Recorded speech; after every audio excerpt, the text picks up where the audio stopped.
Okay. Okay. So I All was right. checking one of the professors I got, and she was saying that she has to be honest with me that they will grill me. They will grill me so hard. Yeah.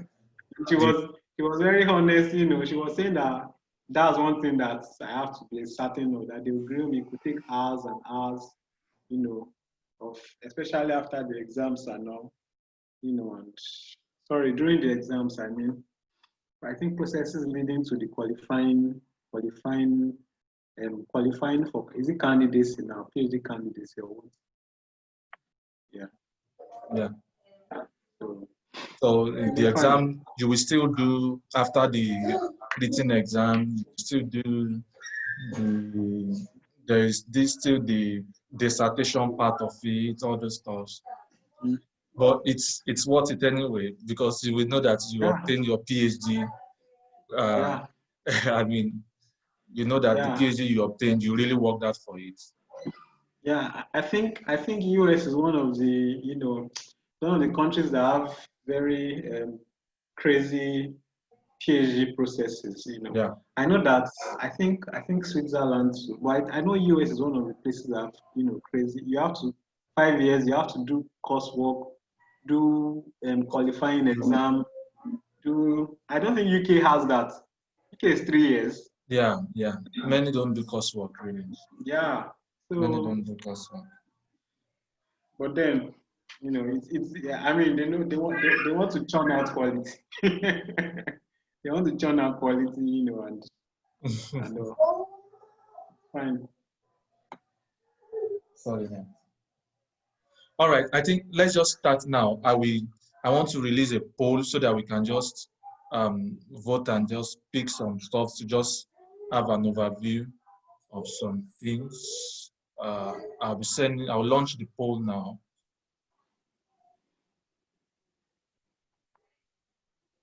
Okay, so you can just vote.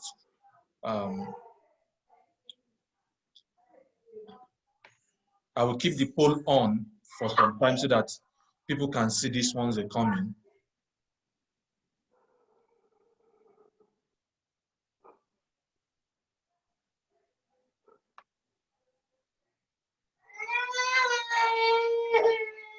He did not put more than four in these schools. Oh.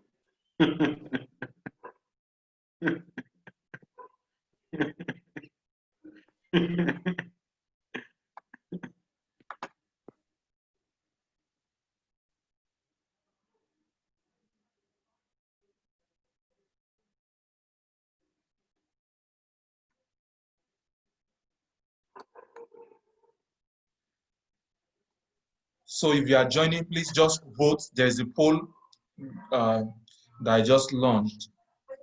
Vote. Let's just say, let's have an idea of which semester you're applying for, uh, how many schools you found. Maybe I should have added more than 4.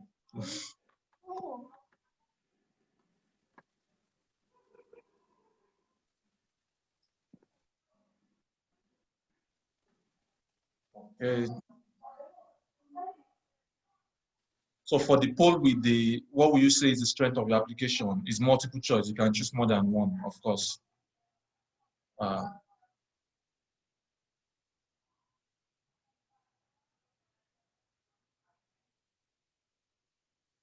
so if you are joining, we are saying welcome. Please, the poll.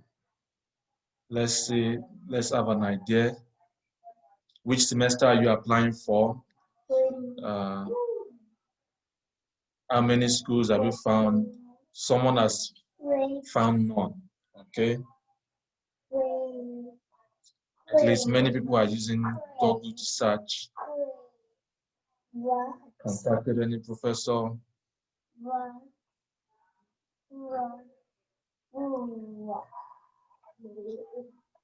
Okay, it seems many from this. It seems many Nigerians uh, don't have the research experience.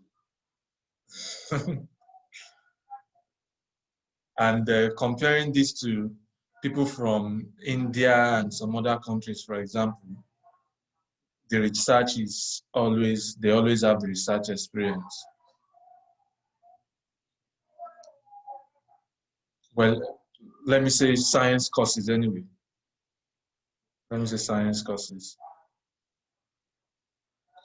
Okay, so we just leave the poll there, people to continue to choose. So I'll say you are very much welcome to this new meeting in this new month. I think the last meeting we had was that should be June. That should be June. July, I mean, it was just not possible. Um, so, first thing I want to ask, I've received messages of people asking how things will be in the US for this period because of coronavirus, IC ban, this and that, and very many questions. People, I must tell you, people are confused. Even professors don't really know how things will look like. They are just being hopeful. I think there are some schools that actually did not even, some schools that didn't even, 1 minute, there are some schools that didn't even uh, admit very many international students. They didn't admit very many international students. 1 minute again. Sorry, my boy. Okay, take. You can do dog. So they didn't even admit many international students because of all these uncertainties. And I can say from that's the blessing of having a baby. Okay. Good. Good. Yeah.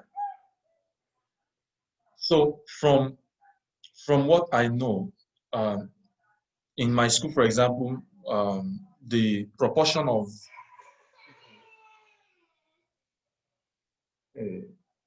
yeah,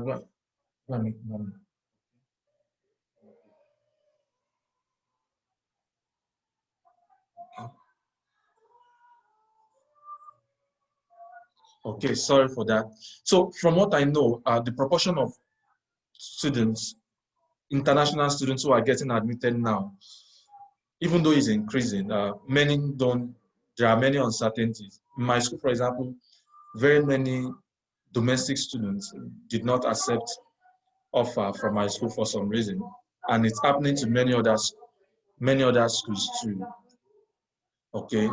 So, but this period, now there's a ban in quotes on China. Very many people are skeptical about many people from China. From my school now, I met one person from China who was just admitted. I know people from India who were admitted too. And then, of course, they are receiving lectures from their country. But I tell you, what will likely happen for next year is that very many people from China as an example, will definitely not apply. Okay, very many because of all these issues. If you have followed the issue of Trump with everything going on with the corona blaming and all those stuff and all those diplomatic relationships, very many are not may not likely apply from China. And I think these are this is a what do I call it? An opportunity for very many other international students because I tell you, Chinese student takes up many sports. In my set, for example, we have how many Chinese students? Like five. One, two, three, four. Like five from China, just in my set. In this third year student, fourth year student, they have Chinese students too. And they are usually very much, really, those guys are actually very good. They're actually very good. So, but this time around, I think it's one of the best times for people to apply, for people from Nigeria, as an example, to apply, because there will be so many open spots, and very many schools are rated top because uh, they what do I call it, of the representation. For example, if you want to be one of the top schools, you must have the representation of ethnic groups and all those stuff. You must not just have all Americans in your school or all white folks in your school. So I believe this is and opportunity. Now, again, before I allow people to just talk and ask questions and we discuss the way we usually do, uh, I want to show how I usually come up, because I've seen people say, I can't find school to apply to. I'm not able to do this. I want to show how I usually find. If you have checked my Twitter page, you will see me posting about schools, posting which school offers this course and all this stuff. So I'll just share my screen to give an example of how easy it is to search from Google. There are too many schools. From the poll, let me show the poll again. We have that people are, of course, majority of the people.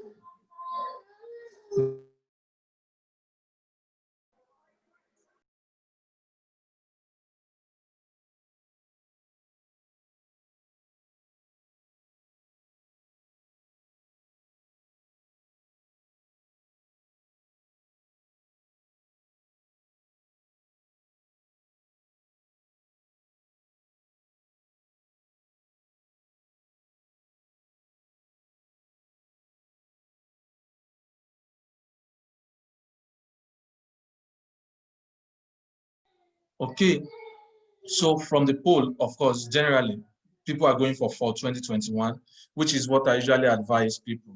Spring um, is not usually, very many people come in fall, let me just put it that way, especially international students. And then, of course, I will always advise that you get more, at least 4 schools, 5, 6 schools if possible. And Google search is the best, I tell you. Of course, you can have friends recommend, you can see from Twitter, from what I do, from what other people do. Then have you contacted any professor? It's good to contact professor, but in US, for example, that is not really a criteria for you to, that's not really a criteria for you to be admitted in US, for example. You don't really need, I know in Canada, you should contact the professor, especially when it is a thesis-based, um, when your course is thesis-based, I know you should contact professors. But in US, it's not compulsory. You don't really need to contact professor. Sometimes when you contact a professor, the chances of you getting admission can be higher. Okay, because if you have a professor who is already ready to speak for you, they, it can make your admission become easier, very easy. Okay, and what would you say is the strength of your application? Yeah, grade. And I must tell you that you have a good grade does not mean that you'll be admitted. Very many people, I should have added recommendation letter, because many in the US, they value recommendation a lot. Even if you have a very good grade and the recommendation submitted for you is bad, I'm telling you, you can't have it, no matter how good the grade is. So they take the admission process as a whole. Even when your grade is not good, they want to say, okay, does this guy have research experience, any publication? What is he saying in a statement of purpose? They want to see what you are saying, what you say you want to do. Okay. And those things, they take it so important. Many times you just think, oh, I'm just writing, doing this. They take those stuff very important. Okay.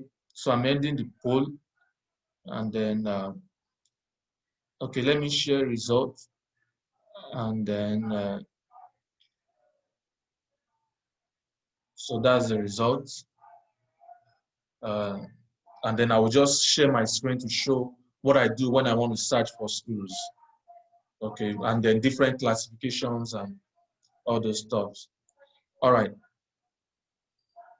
So let me share my screen now. Uh, where do I move from? Okay, let me move from this part.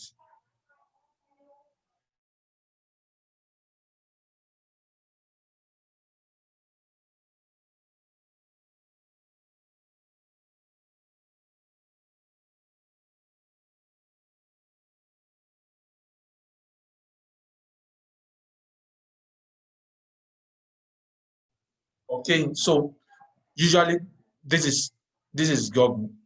Um, I can just say, can someone just give me a course? From somebody is doing someone's course, just give me a course.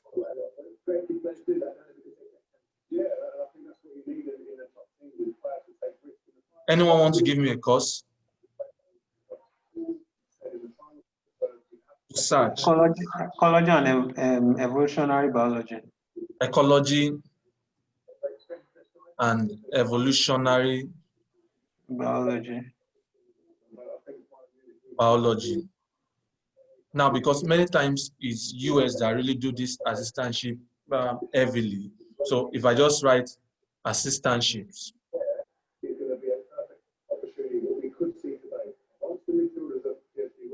I just write, sorry, Israel, I just muted you because of the background stuff. If I just write assistantships, and then I expect it to bring result from the US, really. And from the very first one that you can see biology, University of Kansas, and then I go down. This is Arizona, okay? So majorly when I type assistantship, I expect it to take me to the funding page, and this is the funding page. Okay, so this is research stipend, tuition scholarship, graduate assistantship, and then they start telling me all that they have. So from what they say here, they're saying here, said academic scholarship to pay for tuition Nigerian available for each semester to qualify student. What I'm really interested is the graduate assistantship. Okay, research and teaching I have spread from state, federal, and private sectors. Okay, now this is not really giving me what I really want to know, so I may decide to see about their graduate stuff and then check their doctoral program. I can't really see what I'm looking for.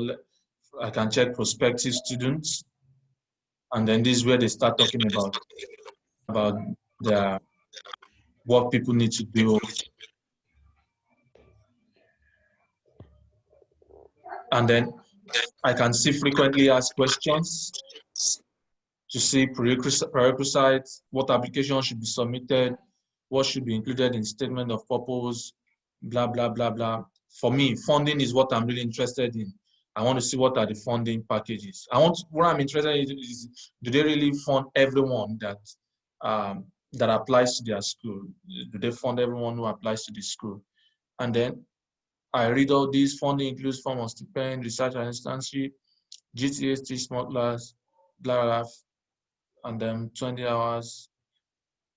Now, this is what I'm very interested in. This graduate students have their tuition cost waived, both in-state and outstate, and then receive health insurance. Yes.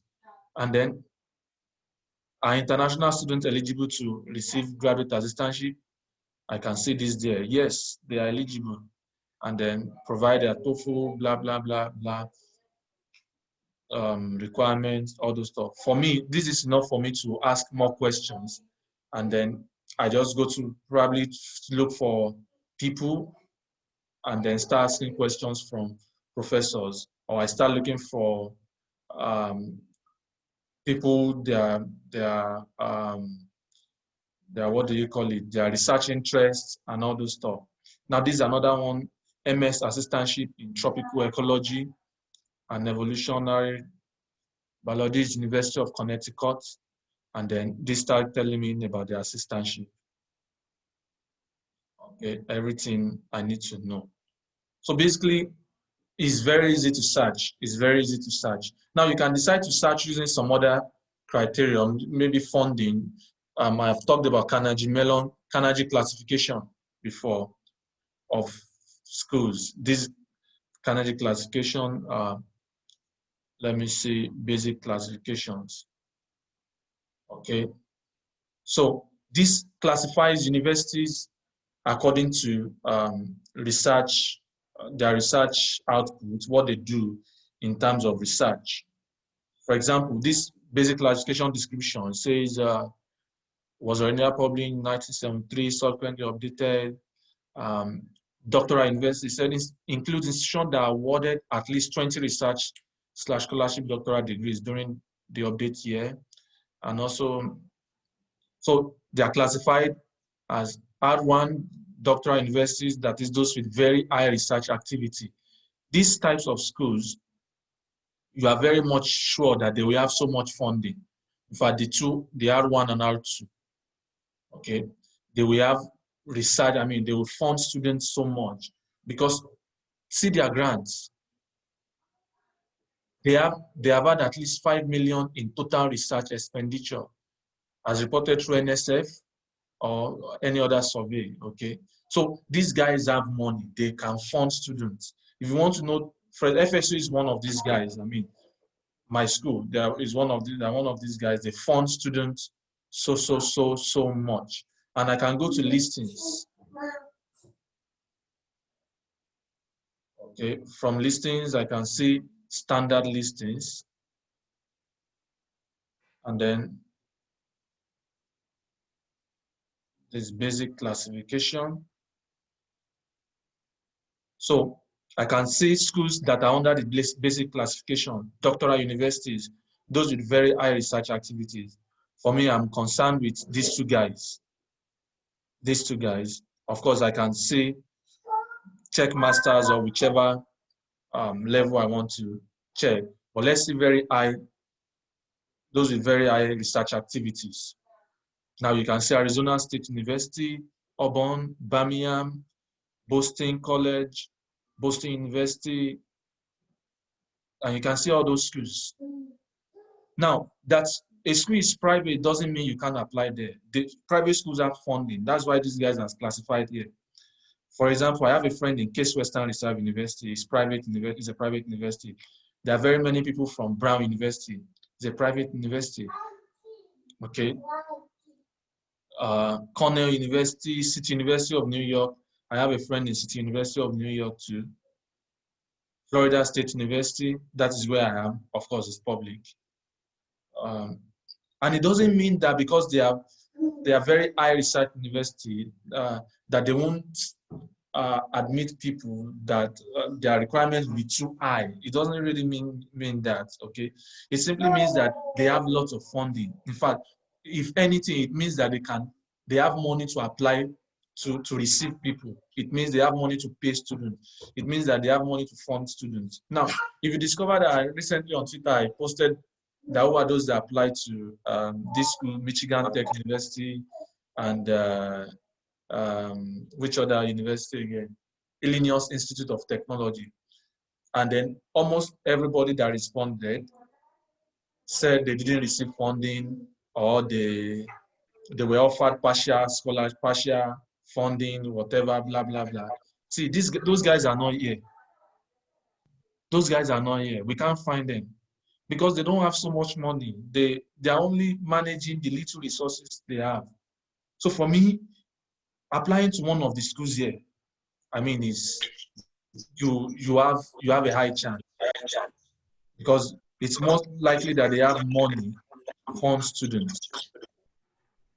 It's most likely that they have money to fund students. Let me see. Let's see another classification. Let me move back. Of course, still under basic classification.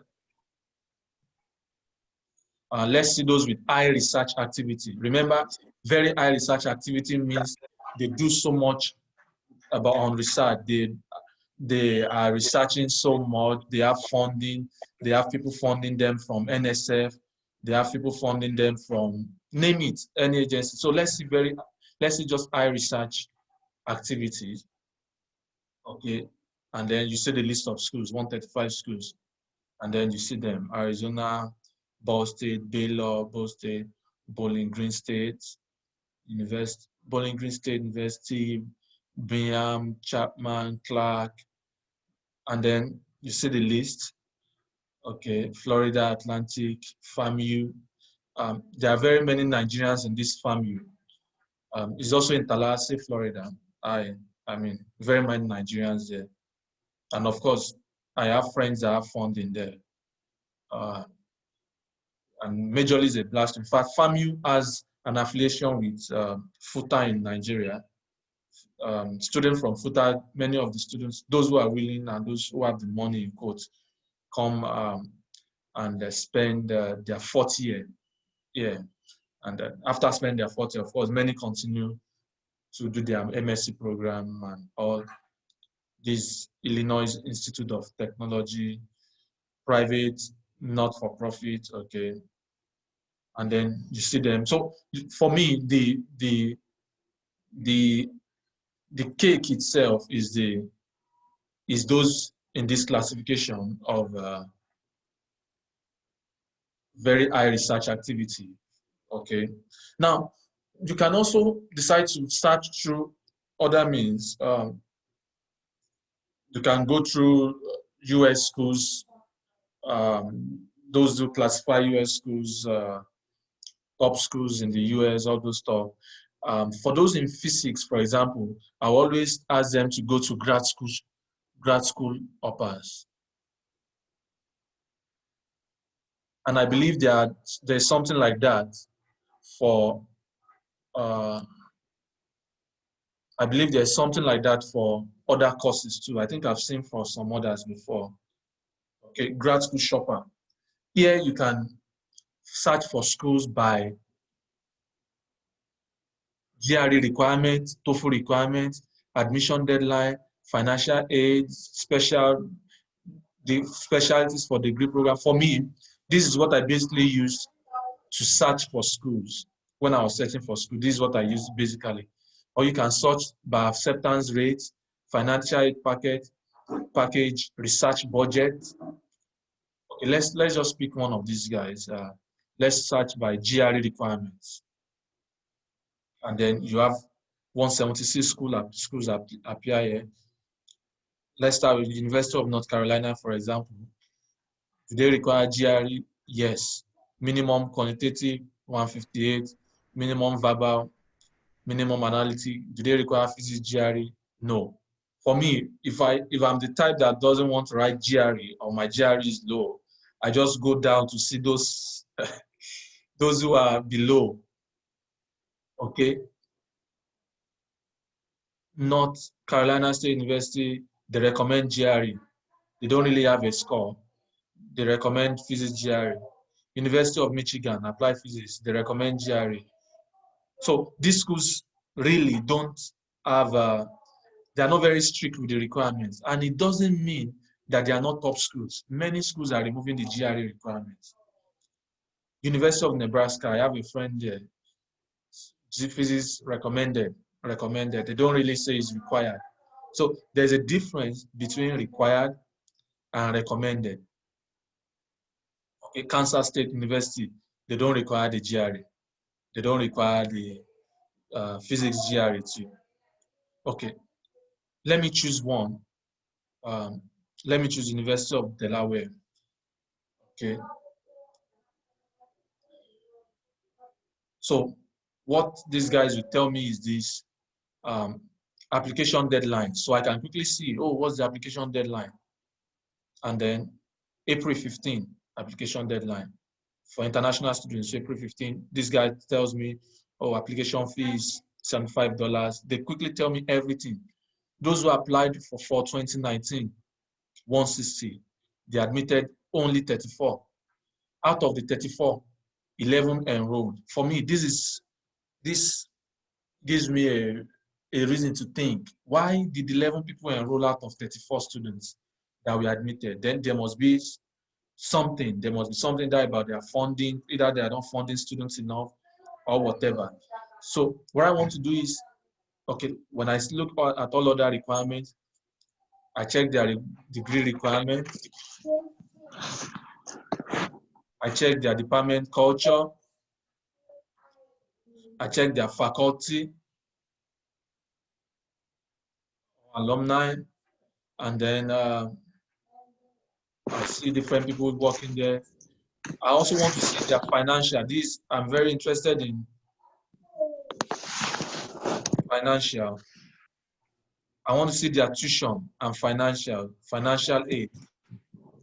Okay, you see, number of first year teaching assistant, 11. So most likely out of the 34 that they applied, they gave 11 people teaching assistant, and it's only the 11 people that took it.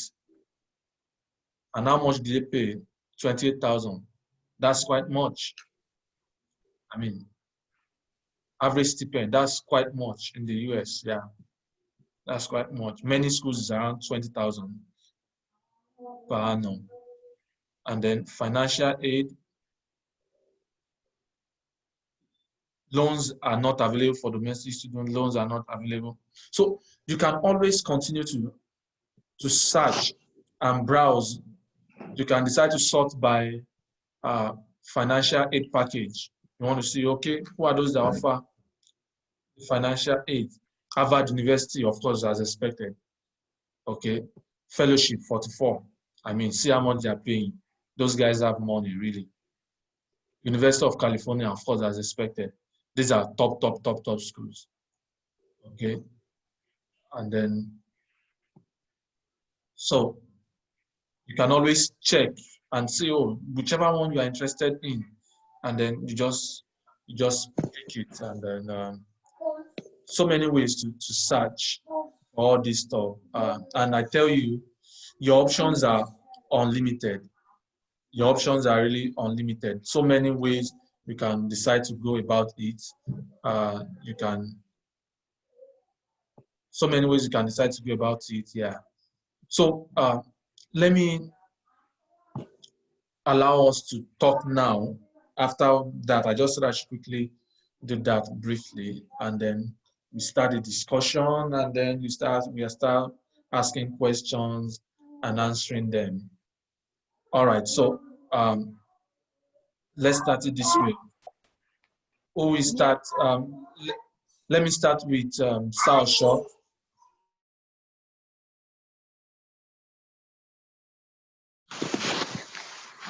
If I have something to say.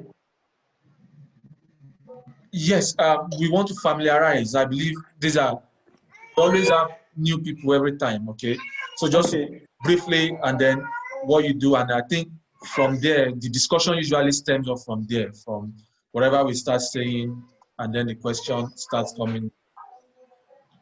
Okay, my name is Oluwatobi Osho. I'm currently doing a PhD in botany. I'm in India on a fellowship, on a 1-year fellowship, you know, and I'm also trying to find my way into the US. Yeah, so my PhD is between UI and my institute here in India. So yeah, I think that's it. Yeah. Is there any other thing that you want me to say? No, really, it's just that brief. So any next person can just pick it up, introduce yourself. If you have questions, you can ask. If you have questions, you can then ask, and then we'll just pick the discussion up from there. So I think Israel, you should be the next person.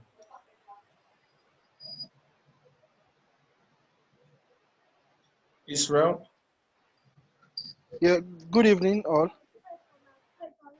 Hello, can you hear me? Yeah. Good evening. Yeah, good evening, sir. I finished from Ife and I'm still a BSc holder.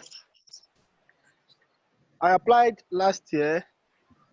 I was on waiting list for Denver and they've not gotten back to me till now. So I'm preparing for next round. Oh, Denver? Yes. I mean, what was their policy? What happened? They just said, I think it's due to coronavirus. I think that's the reason why they didn't get back to me. I mailed them a couple of times, they didn't respond. I've made a couple of times that what's their final decision? And I've been on the waiting list since April. Wow. So most likely, I mean, if it's for fall 2020, then they've made their decision already.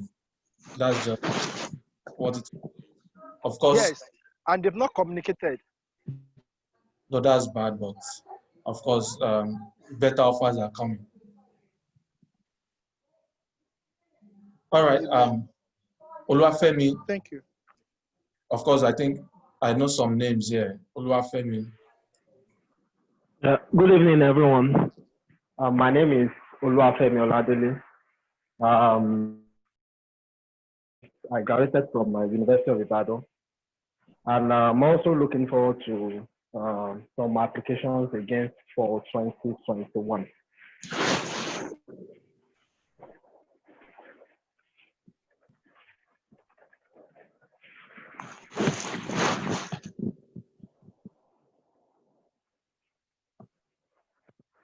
Let's have Ayodeji Oladeyin. Ayodeji.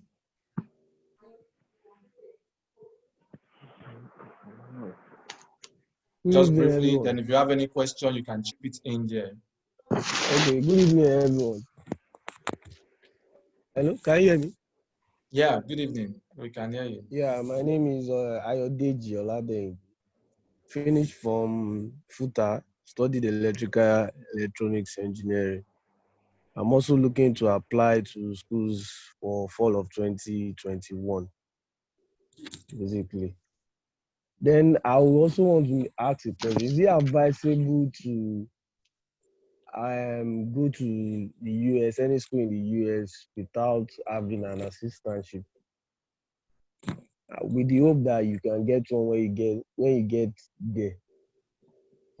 So that's just my question. That's very guys, is a very tough decision, because without assistantship means you pay your school fees yourself. And I tell you, the money no be smart, you know. So it's very hard, really, because you have to pay your school fees, you have to cater for yourself, pay for accommodation. Accommodation in the US is crazy. I mean, imagine spending. What if you have a capital to hold for a year, pending when you get something? Okay, if you have the capital to hold for a year, it's very possible. That means you must start speaking with professors. Yeah, that's very possible. And it's also very possible to transfer to another school in the US. You just, how do you call it now? You transfer your credit, you transfer everything to another school. That's very possible.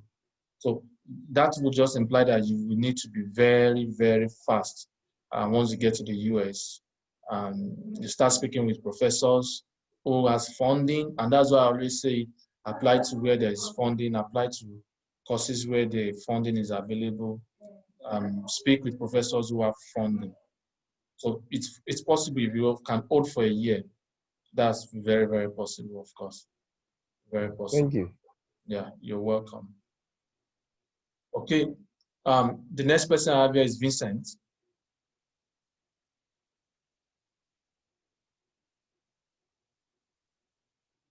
Vincent.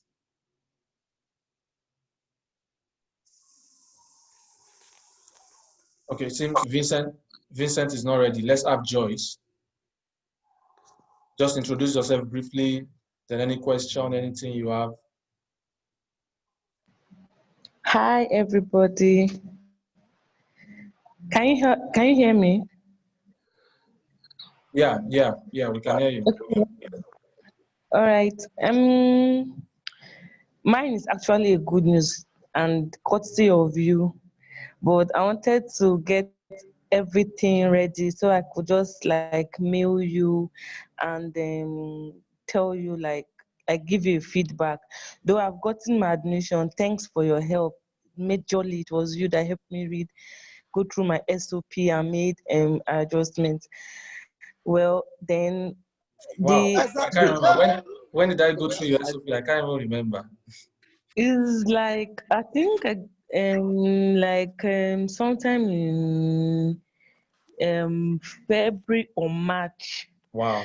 So they gave me the admission, but I wanted to get my visa first of all by God's grace, so I could just send everything to you, and Wow, so that's that beautiful. I don't get out of my head. So mine was Congratulations. thank you, thank you, Which school? thank you. And University of Saskatchewan, that's Canada. I don't have strength for US, their problem. So I just quietly went to Canada. So Congratulations. Thank you, thank you. So University of Saskatchewan, and then they gave me two options to start. Either I should pick a session either September or January. So I picked the January session because of course all this COVID thing. So September, I don't really know how it's going to be like here because ideally they said when you start after I think after you have to take one session online. Oh, You have to oh, take one session online. this present So fall, right? yes, yes. So maybe I'll take by God's grace, Shad. Some people are saying when I checked online that you could start your program without a visa, but then it's very risky. So me, I would like to get my visa first, then I'll start my program. So I'm supposed to start by January, then sometime in May, after one semester, you can come over. But the program advisor said that even if you don't want to come over after one semester, you can run your full session online, then you still be qualified for the postgraduate work permit. Yeah. Yeah. It's online now. It's a Yes, of new course. it's a new policy that was Yeah, it's a released. new policy, of course. Oh, sorry, I Yes, backed that's in. what. Sorry. No, No, no, no, you no, no, didn't. You no. didn't It's bag it. fine. It's It's a fine. discussion. Oh, The okay. discussion, yes. So me, I said no problem. I can take one semester or wherever, then plan, then come. After all, the goal is like to get something as Nigeria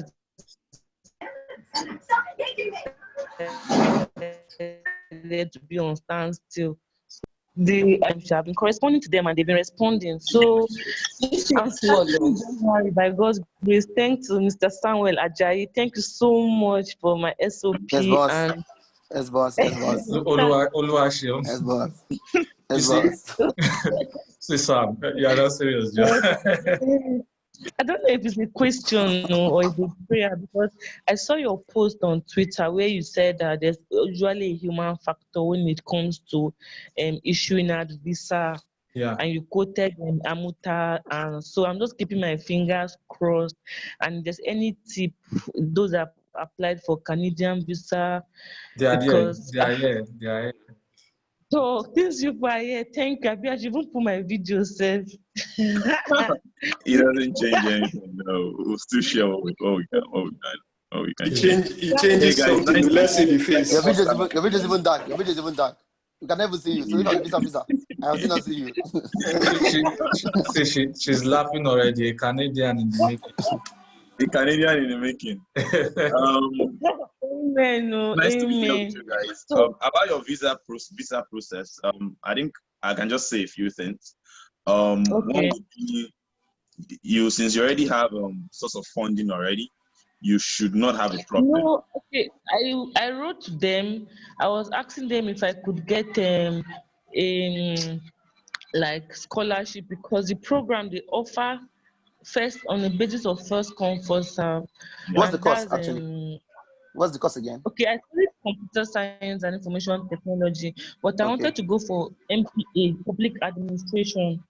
Okay. So I'm going Okay. for MPA because there's a part of the program that deals with STEM, STEM for Africans. Is it non-thesis course? Is it non-thesis course? Yes, the non-thesis course, Oh, I see. and then I see. I I don't see. really, maybe I got this whole Nigerian factor of how I suffered during my project.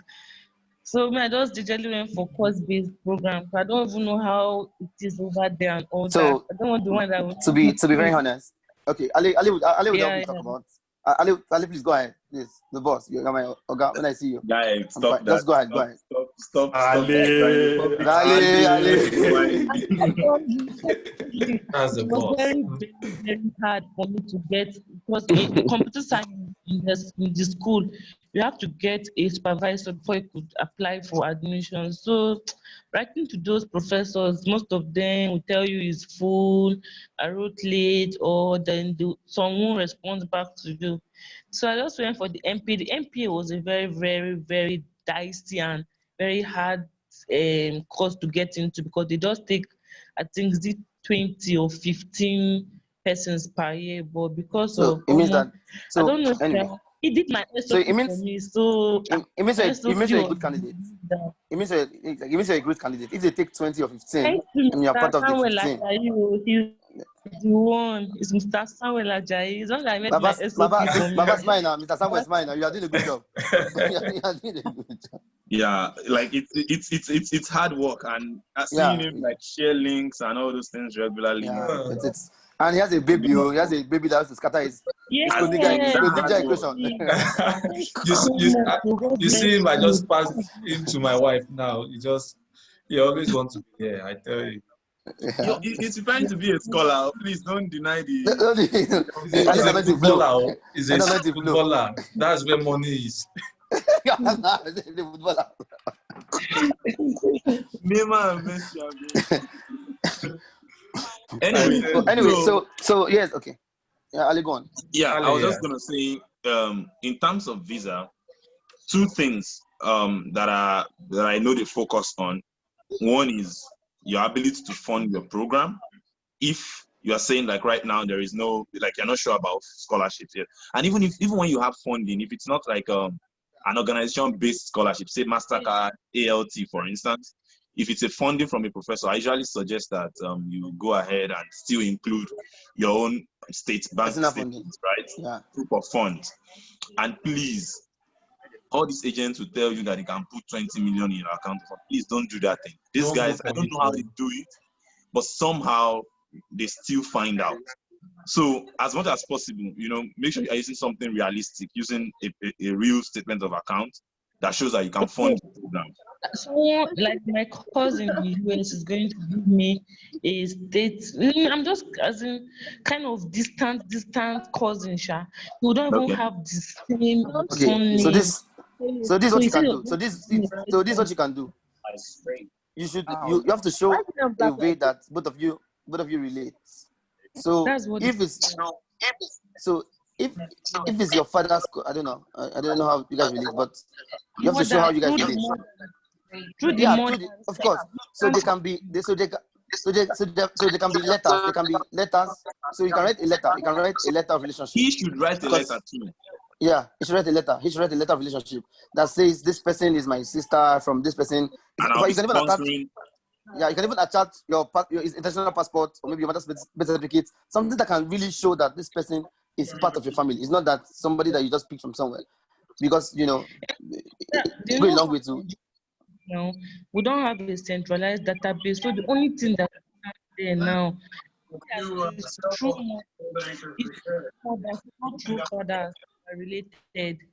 Yeah, it doesn't matter. A letter can really solve it. The mom is married like Europe, like a lineage. Me, my own whole lineage. So I don't even know the common denominator there to prove that it's really related. So sometimes even strangers who you do not know sponsor you. It's tricky though. But then the person needs to like write a letter signed and saying that they will be sponsoring you, and then like that, showing that relationship, right? Yeah, also, and if possible, authorize it in the course. The court. You can authorize it in the court. If you can it makes it very legal. It makes it very legal. It makes it very legal. It's very important. Otherwise, the other way will be for them to put money in your account, and that should not just happen once. It should be like there should be a consistent flow of money in that account for at least like 3 months or so. 6 months. Yeah. 6 months. The second thing would be you showing that you are going to return to Nigeria. Those are the two things that I know visa officers consider. I can send you my study plan. Know that it's an immigration letter of what do you call it? Letter of what? But in that letter, you still have letter of extension. You still have to show them that when I'm done with my program, I'm going to return. So if you can get that sorted out, get that letter, and that would show. But I would also advise that you start your program already. So you're already in it already anyway, like online, and they can't deny you that. And now that you can, with online, you can still apply for PGWP. All well and good. So one way or the other, since you are coming to Canada. Hey. But Ali, I'm thinking about something. What if she starts? What if she starts online and she does a program till like January? If somebody has finished a program already, they cannot deny her visa. If they deny her visa, the school will send a letter that this person has almost completed a program. So it's even better to start. It's better to That's what start I'm now. saying. Because I would your suggest you school, start the program first. yeah, start now. Your school will send a letter to you that this guy has done 80% of our courses. You Paid our school started your fees. Come on. program, you paid How would they money. deny you visa? Like, come on. There's no valid. There's no proof. There's And no she reason why would they should even deny get you visa. PGW even if she does everything online Yeah. anyway. So Yeah. So why would you not do that? Oh, thank you so much. Because I was reading online, went my to a video lot is of gonna go off. I platforms. want to eat, but I'm still here. Okay. Hello, Joyce. I never chop. I don't since 7 a.m. I I'm don't go chop it off there like this now. Thank you so much. Thank you so much. Hello, just one addition, Joyce. Yeah. Yeah, can Sorry, this is Jide. okay. Yeah. I think you already made a resolution that it seems you want to start in January, right? Yes, January 2021. 2021. So you have enough time to prepare your application document for your visa. One place I would advise you to be so as to get practical steps and learn from others. In case you cannot have access to Samuel Arau or Adiola easily, the place you can get practical steps is to visit Nairaland. That place is a hub of information. Canada Student Visa Trade on Nairaland. I You agree will with you, get bro. everything practically. There they preach do it yourself, DIY, everything, get information. So go to Nairaland, take your time, read, learn from other people's experience, prepare your application tightly so that you can get in. Good luck. Okay. Okay, thank you. I visit Nairaland too, but this Canadian thing, my problem is with they have plenty forms to fill, and they have plenty process. So I was really looking for guidance. Just start from somewhere. Start from somewhere, okay? Just take it one after the other. Reach out to these guys, they are the Canadian guys, okay, and give you. But I'm just telling you from places I've visited, Nairaland is a really good place. They have a practical, like everything has been lined out, what you need to get, the documents you need to have and everything. Every link. So try and get there and just read on your own and understand the process as well. In addition to the help You are very get from correct. these two guys. Okay? Yeah, even what you said about Naira is very true. Even though I got support, we got support, myself and Sam, we got support from what's it called? From an RIC representative. You guys still went to Nairaland. I still use Nairaland. Exactly. Yeah. Nairaland will give you like the breakdown of information. So yeah, it's very important. And yeah, if you need assistance with some of those forms, your letter of explanation and things like that, feel free to reach out. Give me a shout on Twitter or something. Yeah. And we're willing to help. Okay. Thank you so much. Thank you so much. I really appreciate it. Thank you. That's good. So we are releasing out to you guys in Canada. Let's harvest our USP. No problem. Thank you so much. Okay, so Vincent, can we have you now? Vincent. Good evening, everyone. Hello, can you hear me? Yes, definitely. All right, good evening, everyone. I'm Vincent. I'm a final year student of Agricultural Extension and Rural Development in Obafemi Awolowo University. So I would like to ask, because 1 minute, Vincent. 1 minute. I made up my mind to. 1 minute, Vincent. Okay. Are you a radio host? Do you do shows on radio and other stuff? Mr. Samuel, no, I don't do. I don't. Okay. All right. Yes. Thank you. So I plan to take my GRE this final year, but COVID came and then schools had to close, and then I still have plans to take a GRE next year. That's before I graduate. So my question is, before graduation, my transcripts and some other results won't be ready. So how do I get to how do I go up? This guy wearing the same shoes. Network is doing strong thing for Vincent. Okay, but I think I have an idea of the question, like graduating, transcript not ready, how do you go about it? Vincent is really in a hurry to leave Nigeria, like. No time now. Okay, So that's my question. Yeah, so basically, GRE lasts for 5 years, and what I usually advise people, generally, I mean, that's just me.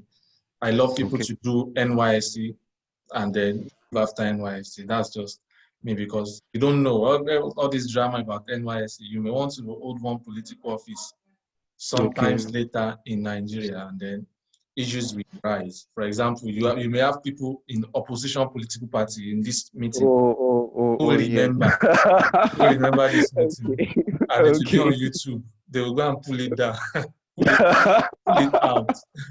Okay. And So, they will interview me and ask me, were you there during the meeting when he said that? Yeah, that's a good point. So, okay. Well, I believe within that time when you be doing your NYSC, all the results will be ready. Use that time to process everything. Everything, okay. Everything. Get your transcript, get everything ready. Do GRE, send your result everywhere. By the time you are finishing GRE, you have your GRE certificate. I mean, I said, by the time you are finishing your NYSC, you will have your NYSC certificate, and you will also have your GRE, you will have your admission, you have a fund, everything comes together, and then you fly. All right. Thank you so much, Mr. Derry. I'm very, very grateful. Thank you. I tell you, those in Canada too can testify. Nobody wants to be in a strange land forever, really. There is this claim of, True. That's true. So nobody wants to be. So if one finds a very good opportunity in Nigeria, for example, I finish my PhD and then they contact me that come and be the DG of one Nigerian nuclear something. I might take the offer. That's true. Definitely. Thank you so much. Or one offer for Africa or something like that. So I usually project into the future personally. Okay. Thank you so much. Mr. Samuel, I totally agree with you. I mean, this is Jide once again. I have a colleague here. He just went back recently to Nigeria.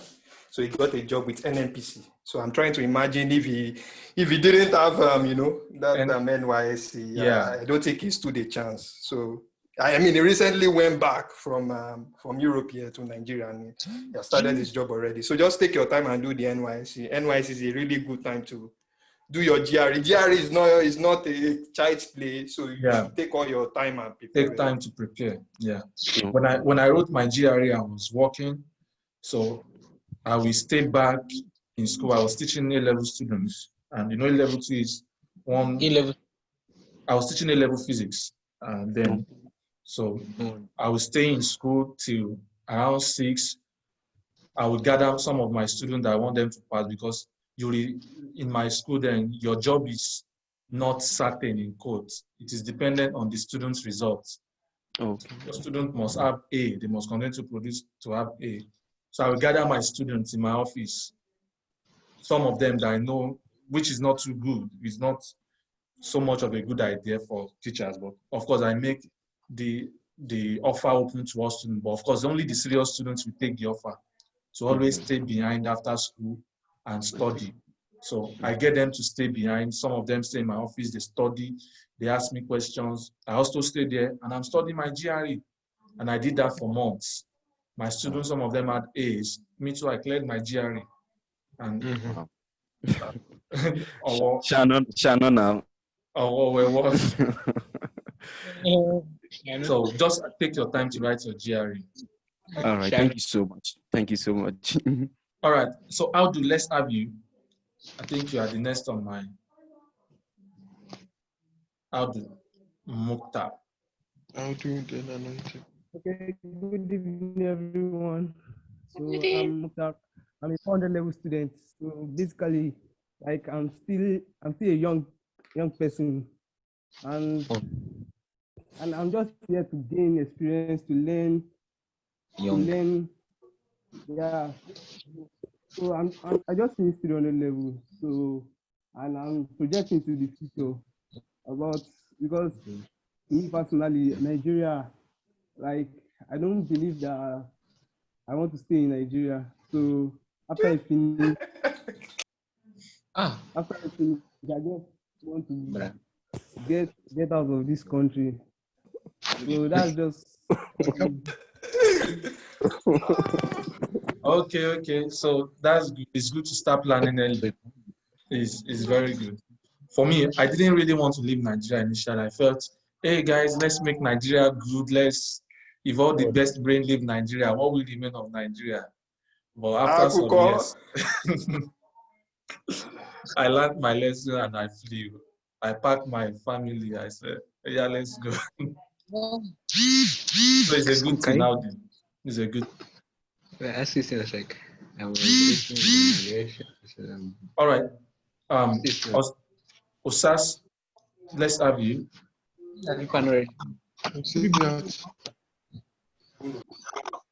Can we hear me? Yes.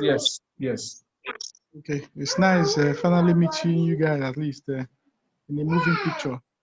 My name is Osamu Diame Stevenson. I studied agriculture, crop science specifically for University of Benin. Had my master's in Pan-African University, University of Ibadan. You know, the partner together. You were one of those that received those dollars. Oshos, you remember that package? But you know now, as at that time, I school. Which one? Pan-African University in UI. Oh, okay, yeah. This man was one of those that received this. Is it $700 per month? 600 or 650. What? I never. Is it for? I think for MS is 600 or so, or 800. Okay, Osas, let's have you. That time the naira was not this stupid, so but it was a bit okay. I'm just starting the process. I'm one of the person that was thinking of the Nigeria dream, but the dream is not a nightmare, so I feel it's okay to leave. I've not really started to do. I've not written my GRE, but I'm looking forward to doing that very soon. So have you planned your GRE? Have you registered and all this stuff? No, because of work. My work has been so tight, but I have been studying. Okay. I just want to say I'll just find a bit of time from my work, a space, then I will apply and write. But my work is missed in one of the companies here, so it takes my time a lot. So that's the reason. That's true. So okay, of course, we know that we trust you, we clear it. GRE, I always advise you to write GRE no matter what, even if your score is not that great. It will be the package, the whole admission stuff will be done in a wholesome manner. Okay, they will look at your experience, they will look at all those things together. So Sajide, let's have you formally now. Okay, sorry. The only issue I have is that I don't have papers. Papers? What do you mean papers? I don't have any in my name. That's my only fear. Publications? Publications. Yeah, that's what I mean. Oh, publications, I see. So about publications, don't worry. That's why I'm saying that they consider the application as a whole. Your grade, your GRE results, your statement of purpose. Your statement of purpose is very important. Very, very, very important. I'm feeling I have a lot of stuff to review. I'm feeling that I've not had time to really review them. But I know it's one of the very important things. And your recommendation letter, what your recommenders have to say about you. You must have people who are ready to talk for you, who are ready to say something positive about you. Not just those who say, yes, it was my student, he participated in class, and that's all. No. That will not cut. I mean, that will not do it. You need those who will really be able to speak for you. So don't worry about your about publications. So far, all other aspects are taken care of. I know some other guys will have more to say about that. So anyway. Thanks a lot. I appreciate it. Welcome. So Sajide, let's have you officially now. Hello, everyone. Good evening. Apologies, I was laughing for a bit back then. You know, when I heard the Nigerian dream, it's just very funny. Basically, my name is Jide Akintayo. I'm currently a graduate student here in Europe, specifically in between France and Germany, on an Erasmus Mundus program funded by the European Union. Oh, I'm trying to Jide, round before up you continue, from our last meeting, I should say somebody got Erasmus Mundus. Okay. Let me see, Z here is not here presently. He got Erasmus Mundus. Initially was on waiting list, and And it got moved eventually in. they gave him the stuff fully. Yeah. That's interesting. Good one. Well, I was even going to talk about that a bit. Yeah, thank you for the input, and of course, I know people here again won't mind hearing a little about it. I mean, it was really. I was happy for the guy. He's in money now. That guy is rich, I tell you. Yeah. Okay. Yeah, that's a good one. So basically, from the last meeting we did, you know, I mentioned, I said, as at that time, we have about 88 Nigerians being funded. So from that time to this, to the present moment, you know, we have people moved in from waiting lists and things like that, just like the one you mentioned now. So at the moment, we have over 100 of them that has been selected from Nigeria across different programs in Europe for the Erasmus Mundus program. So it's a really great program. For those that are here, the undergraduate guys, just Google and check online Erasmus Mundus. It gives you the opportunity to study in at least 2 European universities, and you have a mobility in between 2 or more European countries. And you know, when you're in Europe, you know how open it is. You can travel around, and you can really have a nice internship experience as well. So it's a really good one, open to everyone, first class, 2-1. Surprisingly, for the very first time in a long while, a 2-2 graduate won an Erasmus Mundus scholarship this year. But a disclaimer, not just having a 2-2 alone. He has a master's, I think. He has a master's with it. Yeah, And he has 8 years of work experience. You know, I spoke with this guy directly. 8 years of work experience, really, really robust profile, you know, good reference letters. You can go to the European Union page on Facebook, European Union Nigeria page on Facebook, to see all these guys, their profile. And then for the application process, the Erasmus application process, the program as well, how to apply, the tips, everything that you need to know, profiles of past awardees, I would advise you to visit Erasmus Mundus Nigeria on Facebook to learn more about it. So for now, that's I'll just stop there. So if you have any questions along the line as we discuss, I will answer them. Thank you, Samuel. Okay, that's beautiful. Thank you. So let's have Anu Luwaimika briefly.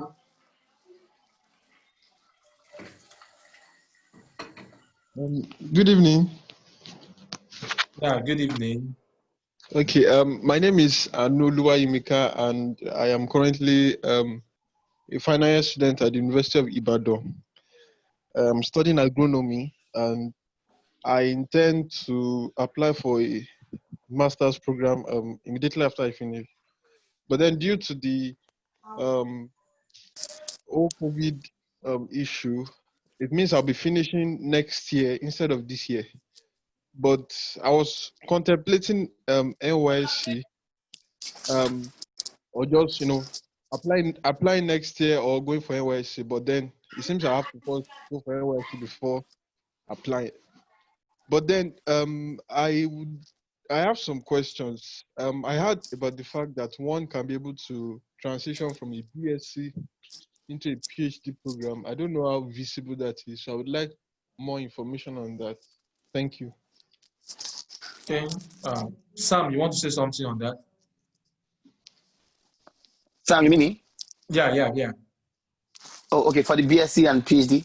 Yeah. Yeah, so of course. So like I was saying, I got an offer in with my BSc, and at the time I had publications in, I don't know if you know what they call predator journals. So they're not even good journals per se, they are just predator journals. So one thing you look out for, and this is not dependent on your first class or not. If you have a 2-1, I tend to have 2-1 who does not have, in fact, no paper at all, but I think he got like GRE score of 308. So at the time, that was 2018, and he got a PhD at Louisiana University or so. So what you can do is now look out find people that have gotten a PhD from the BSc. Take your CV, ask them for their CV, equate it, look at the strength of your CV in reference to theirs, because really what you want to get, somebody has gotten it. So understand what makes somebody a choice candidate. Find it, dependent on the school, dependent on like on the school you want, and apply. Of course, I want to say this for everybody here listening to me. If you can write GRE, please write it. I know schools are whipping it, but if you can write it, write it. The better your application document, the greater your chances. So do not depend on certain things. So every school will allow you in the US get a PhD from your BSc. Most schools will do that, but in Canada, schools will allow that for domestic students. So if you're from Nigeria and you have a 5/5, what you can do is you can get into masters after 1 year. You can transition. So it's called direct entry. But straight from BSc to PhD is certain in US. It's even certain in schools like UK. I've checked Oxford, I've checked Cambridge, I've checked. There's also a school in Austria, IST. They also allow that. But of course, try to write GRE or IELTS or something that shows that beyond that. And if you can get papers, please try and get it. If you can, please try and get it. Okay. Yeah. So just to add to it, it's very, very, very possible. You can get very many people in our programs come with their BSc away, and then because in US, for example, we don't really have that difference in when you say a PhD program, you can get your MSc along the way. For example, if I decide I want to stop doing the program now, they will give me an MSc certificate after 2 years. I have friends that the qualifying exam we wrote, the friend came to tell me he's American. He said he's not writing the exam, he wants to get an MSc certificate. And we get it. So very many people stop along the way and get their MSc certificate. So there's not more difference between the MSc and BSc in the US. It's more like the same program where you can stop in between and say, okay, I'm stopping after 2 years, I'm not doing again.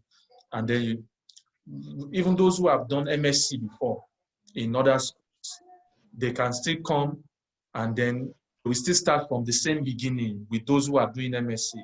And then they will just do for 5 years. Those one may stop after 2 years or after 3 years, as the case may be. So that's very, very possible. Of course, someone who has done MSc in Nigeria simply means the person has more experience. The person has done more courses, and those are the things they look at. They want to see the research experience, the core courses the person has done. How many years have you done the core courses? So that's possible. But again, I would just advise that as you apply for a PhD in schools, look at other schools and apply for MSc too. There are some schools that they don't offer PhDs, they just do MSc. Apply to those schools too, okay? That's very, very, very important. Just a way of balancing things out is very important. Okay. Thank you very much. I also have another question. Okay, please ask. Okay, the MSc graduates applying for a PhD, does it have any effect on the quality of your research? For example, just like you mentioned, an MSc student is experienced compared to a BSc student who wants to transition into a PhD. So the lack of experience on the PhD side, does it have any effect on the quality of the research at the end of the PhD program? You mean the research you do as a PhD student? No, you will learn in the PhD now. Like you will learn in the PhD. For instance, the idea. For instance, my MS here was in something else. I want to do a PhD in something else, but I want to start as a master's first year and then transition after doing the internship because I want to learn in the process. So so the thing is that whether you know something or not, if you get into the program, if you're a studious student, grad studies is not about what you know, it's about what you can learn and adapt to. So technically, if you can still produce something even better than someone that has an MSc, provided you're ready to learn and put in the work. Of course, you can. The guy that asked the question, are you still a student at the moment? Yes, I'm currently in my final year, and Your final year. Okay. yes. So hopefully that means by the time the whole ASU strike is over, I'll be starting my final year. So I'm Okay, good. hoping to like liaise with my supervisor to be able to publish some papers and try and Good just one. get Good some one. more experience. Currently now I am interning at I'm doing an attachment at a particular institute that that is giving me some experience in my field. Good, good. That's good. Well, I mean, that takes me to what Samuel just said. Whether you have an MSc, whether you have a BSc, when you get to the US university, you start from the MSc level. You take classes from the base. Even if you take from the base and you mature into it gradually into. So if you have 2-3 MSc before, they don't care. US is very strict about that. When you get there, you have to start from the same level with everyone. And for you coming with a BSc degree to directly to a PhD, I like the fact that you're trying to gain experience. So you would apply as a mature candidate. When I say mature candidate, in terms of your profile as a whole, your GRE, you have it, your TOEFL. Don't run away from the two. Those are the things that will get you in. Because if research assistantship can get you in, teaching assistantship can get you in. And this is where TOEFL will be handy. So you try to do the two. You don't run away from it. I have good scores, have a publication, good SOP and referee. The robustness of your application as a whole will get you in, whether you have MSc or BSc from anywhere, it doesn't matter. You might even qualify for some good fellowships in the university if your scores are really good. So you are going to mature into the process and you are going to gain experience and you are going to learn a lot. But it's nice that you start with all these plans that you have in mind already. I wish you the best. Yeah, thank you very much. I'm really very happy that you are interning already. You are learning a lot. That says a lot. We used to make a joke about what's the name of this guy? He's not here today. Who flopped in his GRE and still was able to get admission into 7 schools with full funding. I mean, that guy is crazy on another level. Sorry for using the word crazy.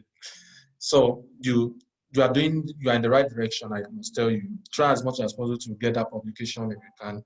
It's very important. But know that when you come to the US, you are starting afresh, which is good. I mean, for me, I had to call my friend that we both had first class in my class. That Jide, I mean, did they teach us this thing, Baba Leon? Did they teach us so in UI? Baba Leon said they didn't teach us. I said, did they teach us this one? I said they didn't teach us. And imagine, I would have been a lecturer not knowing all those things. It's very important. He sent me a message a few days ago that in his school too, he's doing some statistical mechanics course. He has never seen all those stuff before and all those stuff. And that's what US is about. They want to drill you. They want to make sure that you know what you are saying. You can defend. You are saying you are a physicist. You can defend anything. At least what you said you learned, you must be able to defend it. So that's a good thing. But apply for PhD, yes. Apply for some MSc to some MSc schools too. That's very, very important. Okay, quickly, let's have Chisom. Chisom, let's have you. So just tell us, introduce yourself, ask questions if you need to, and oh, Chisom just disappeared. That's network issue. Okay, Kayode, my surname sake. Let's have you.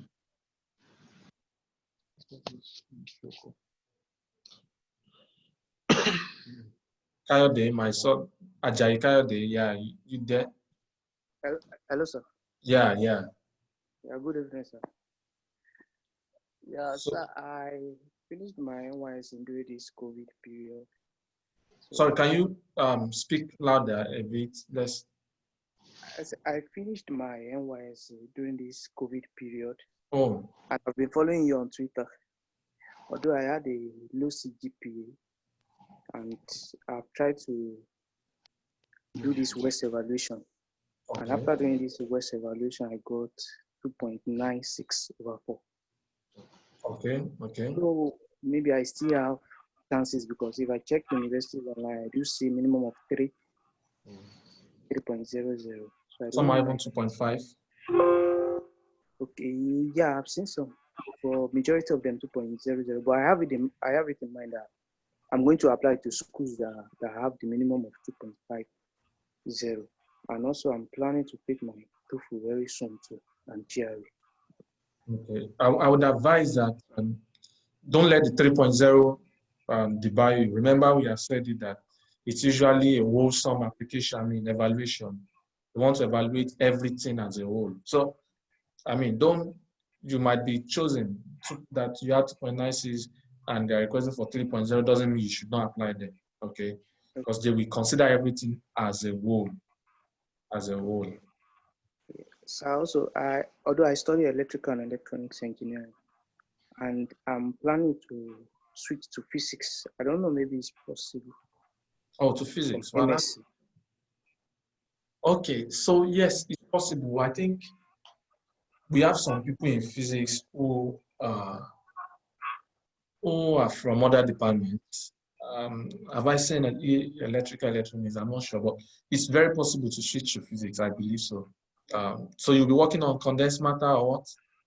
I think I prefer medical physics. Oh, you want to switch to physics straight away? Okay, that's possible. But again, in US, for example, medical physics is not very common in many universities.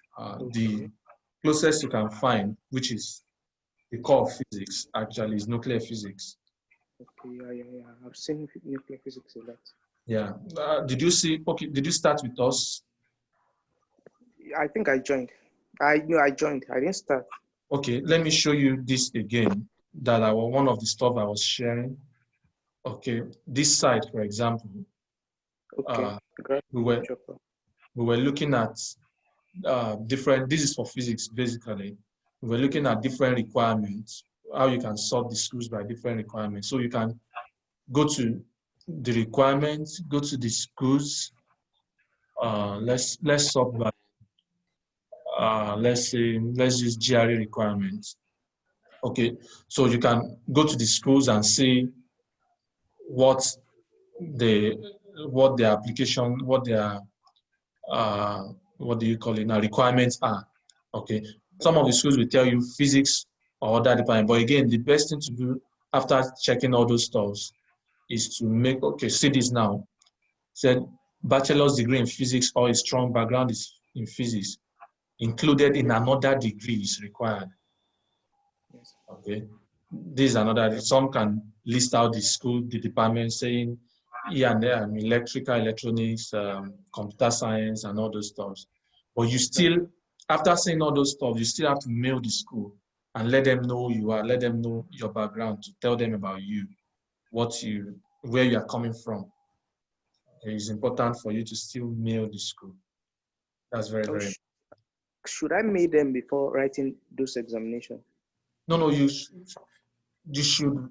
Of course, writing your exam does not mean you have chosen a school you apply to. Yes. Yeah, so you can write your exam. Okay, when you want to start, you can start mailing them anytime from, of course. Once you start the school, mail them, ask questions.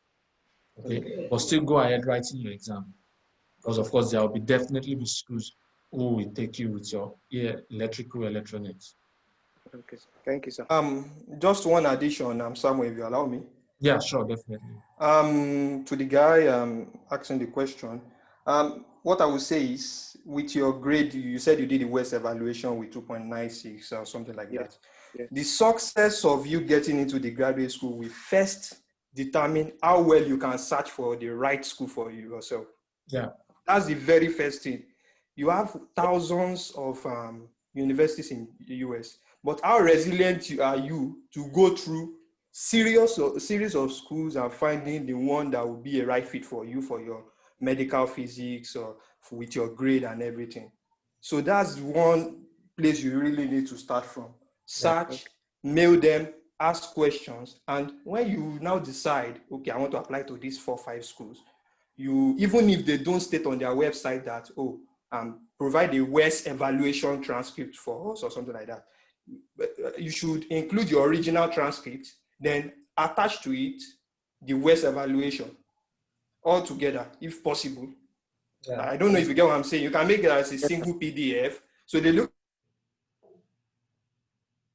at your original evaluation. You can arrange your WES evaluation first or something like that. If the school doesn't state that, just put it so as, you know, so as to give you an edge and let them know that, okay, you've done your evaluation and you are there, you are above the cutoff mark. So you really need to search, ask questions. I mean, you said you want to do biomedical physics or with an engineering, but you can look at different departments, engineering, physics, biomedical itself. You can even look at biomedical engineering with some little aspect of physics. They have some, there are some biomedical engineering department that do some things on medical physics or stuff, something like that. You can look at those things as well. You understand now? So I wish you the best. Thank you, sir. That's beautiful. That's beautiful. That's beautiful. So you definitely find whatever you're looking for. It's just about searching and searching and searching. You will take hours. I also showed some Carnegie classification of schools when we started. This will be on YouTube. It's in the first few minutes of the video. So you can always see those things I went out on when we were searching for schools. Very important. Okay, Richard, let's have you quickly too. Richard Essay.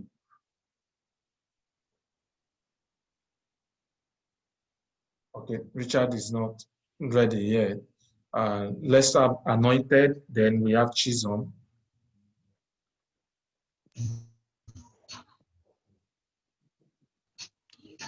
Okay, good evening. I think I had a very bad network. I joined late because I just closed from work. Oh, you're welcome. Thanks for the little info I've gotten. I think even though I joined late, but then I've heard a lot. And my question is, I have BSc in physician assistantship. It's a medical course. I have over 3 years experience in health volunteering works, and I have almost more than 2 years leadership experience. Okay. Oh, network. I wanted to do MPH in the. I want to add for me. Network is doing Richard a strong thing.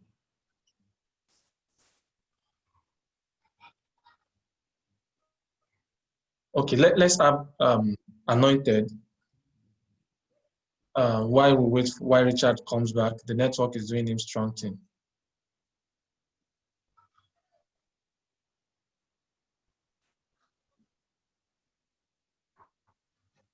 Anointed, let's have you. Okay, if Anointed is not ready, let's add Chisholm quickly too.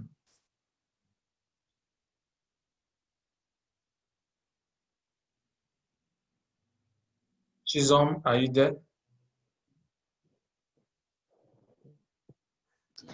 Hello, good evening. Hello? Yeah, good evening. Hello. Hello? Hello, good evening. Good evening. So, can you hear me? Yes. Okay. So, I'd like to ask a question. Currently, I'm in my finals. I'm studying biology education. Hello? Yeah, that's fine. Okay.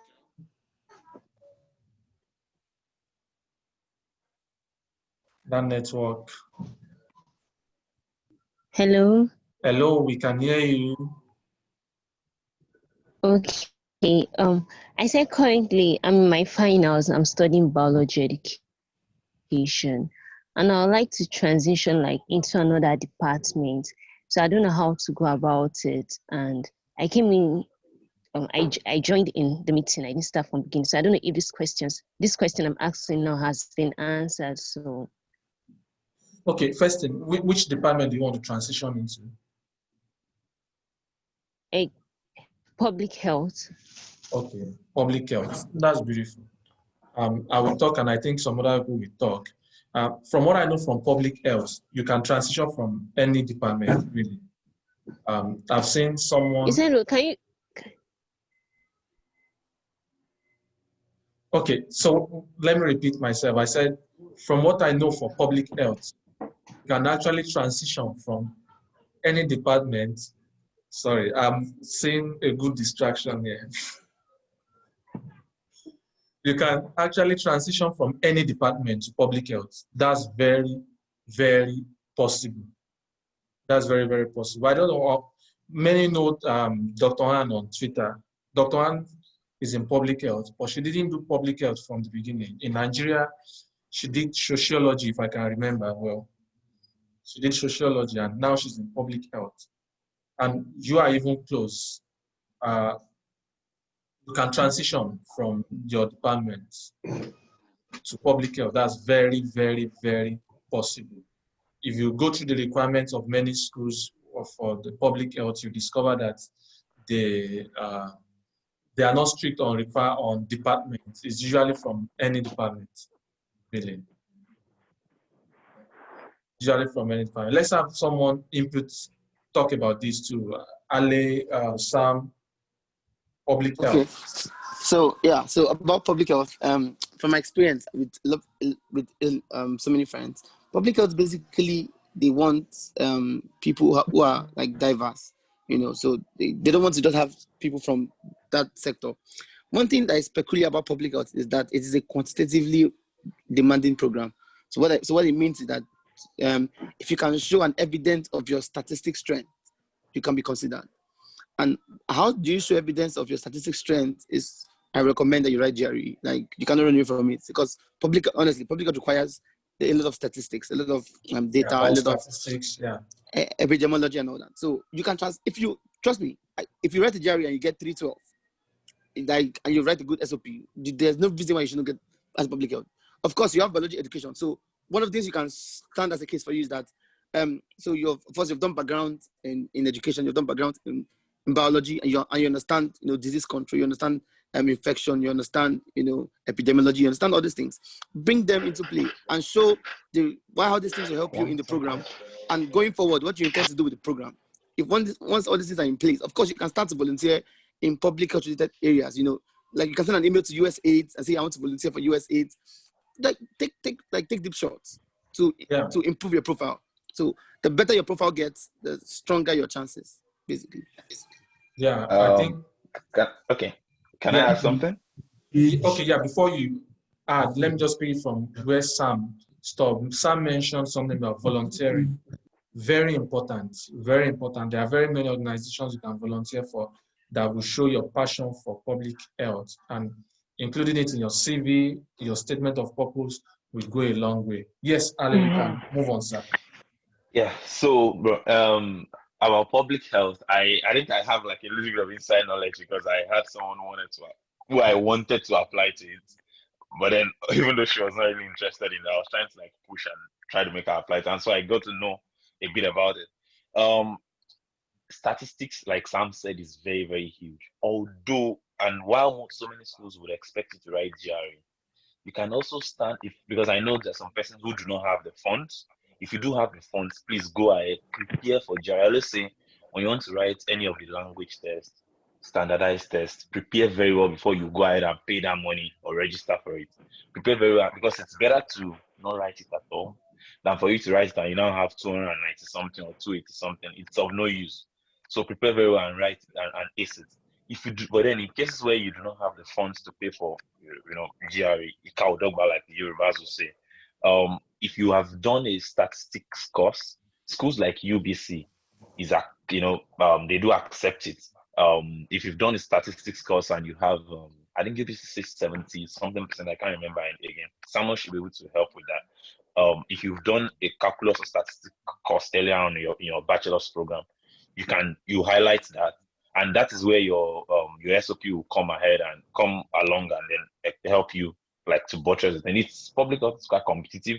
You find many persons from different fields, med lab doctors, science, pharmacists. Yeah, medicine, pharmacists, pharmacy.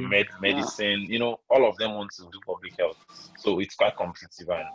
And if writing GRE will give you a better chance, please go ahead and write it. If you don't have the money, highlight that calculus program, that statistics program you took, and see if they would accept you. Yeah. Okay. Thanks so much. Thanks so much. So please. Is she back in the? Okay, I think she's back. Chisom is back. Yeah, Chisom is back. Chisom is Okay, back. and I think she said she's still a student, right? I think she said. Or have you graduated? Final year student. No, I actually know her in person. Okay. I know her on social media. So she's in final year. I think she's close to first class. She's like 4.4 something. I think. Good one. I mean, that's a good one. One thing I would just say is, it's nice that you have the idea already. You want to go for public there or anything. Just start. The GRE will give you a big edge, like irrespective of whether you've taken calculus or not. It will really give you a big edge. Try to become aware of GRE. Understand. Just start with something light. Just take it bit one after the other. Then by the time you graduate and finish everything, you understand how GRE works. I think understanding how GRE works and all the tricks is very important at first before you go into the real deal and before you start preparing. Yeah. So just try from now that you're in final year, just start, okay, how does this GRE work? What are the things? Understand how the exam is, then you go for it. Okay, so somebody wrote in the chat, it says start with something light. Jide Jamal 2020. Please, I wanted to ask a question. Okay, Joyce, please ask. Okay, I've just been hearing GRE, but because I've gotten my admission already, do I need to still write GRE? Like, does it help for your visa application or something? Or it's just for school admission? So, Joy, are you the one in Canada? Are you the Canada person? Yes, so by God's grace, I'm the one in Canada. Okay, so you don't need GRE for visa. So you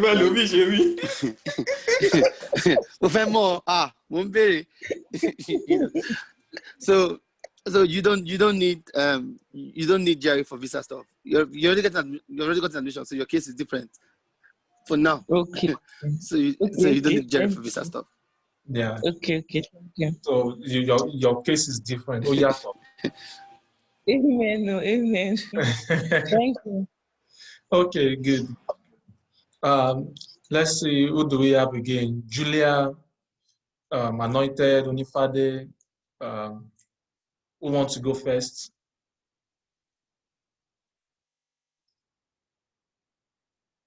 Julia.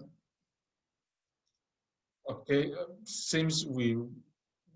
okay, let me just ask generally, any other question that you think we should deal with before we start closing up? Before we start rounding everything up, any other question that we've not dealt with? Yeah. Hello, I want to ask this question. Yeah, thank you, Uncle Sam. I think the last time I messaged you was on WhatsApp, something like that. Okay. That I had a meeting with a prospective supervisor from the US.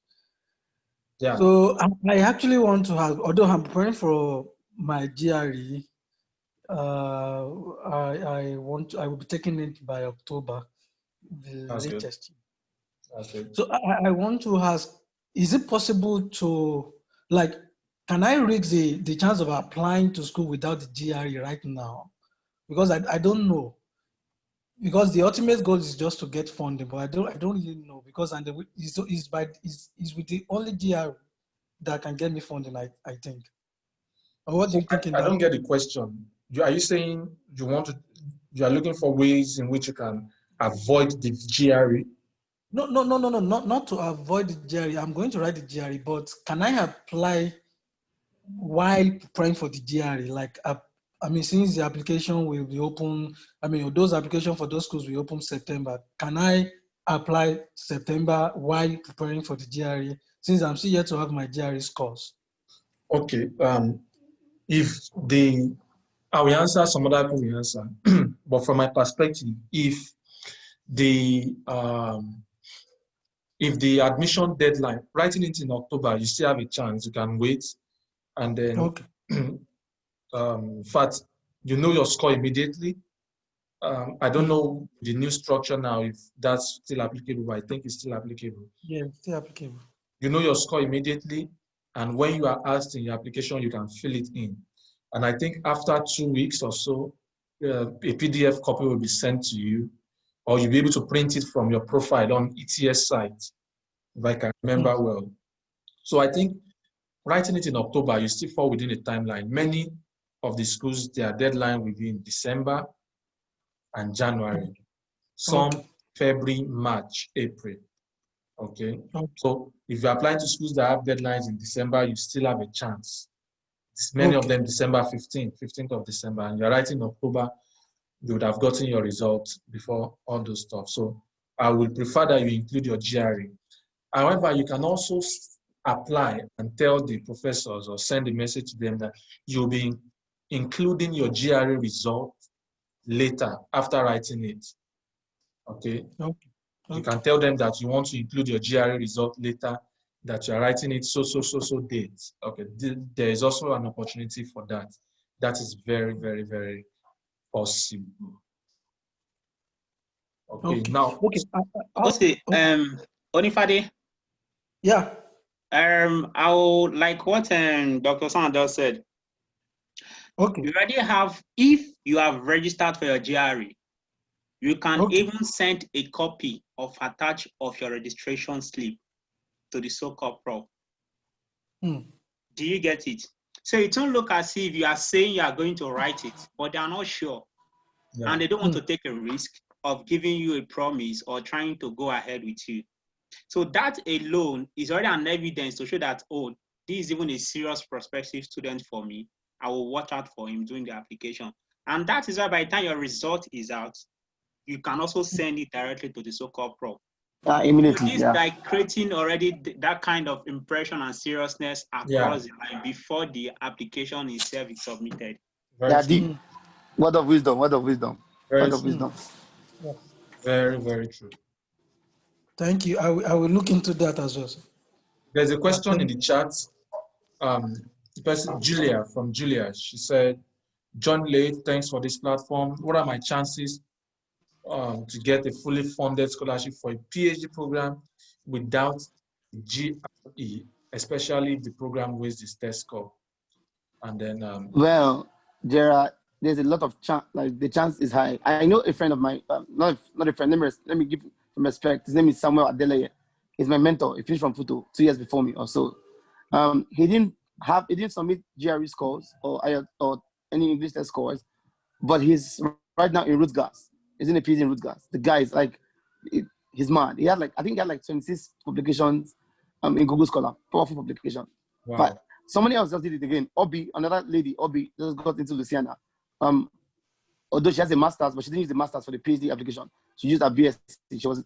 She did pharmacy, first degree, I think 4.76 or so. But also now she's also in Louisiana. No GRE, no IELTS. So it depends on. So application is really holistic. It depends on your profile. So if you want to apply for a school, just look at what the profile. Just go to the department. Look at the people that have won it. Look at what their profile says, because it equates it to what you have. Like you cannot become the department cannot bend their standards for you. So you're the one that will adjust your standards to see how it fits into the department. So do your due diligence and see the schools that your profile is the best fit to. In fact, there's some schools that, for instance, if I apply for Harvard will never look at me. But if I apply to one school, the school will like, this guy, oh Jesus, what a candidate. So look at what school really values what you have. You know. So that's how it works. Samuel, why will Harvard not look at you? My brother, the thing look at me. Why be gone? You know what funny thing about admission again is that you might not know when they will look at you. Because don't give me hope. I don't go Harvard. Don't worry. Okay. Please, I wanted to ask a question. Okay. Ask, please. Ask. Okay, thank you. Um, I've gotten my admission, and then I don't know, is there anything I can do to, like, because I've written, like, from your last post, I'm not usually active always on Twitter. So whenever I come, I try to scroll through your post to see whatever advice you've dropped and all. So I you were asking, like, if you want to get funding, you could write to your professors and or to write to the school and ask them if there's any available funding.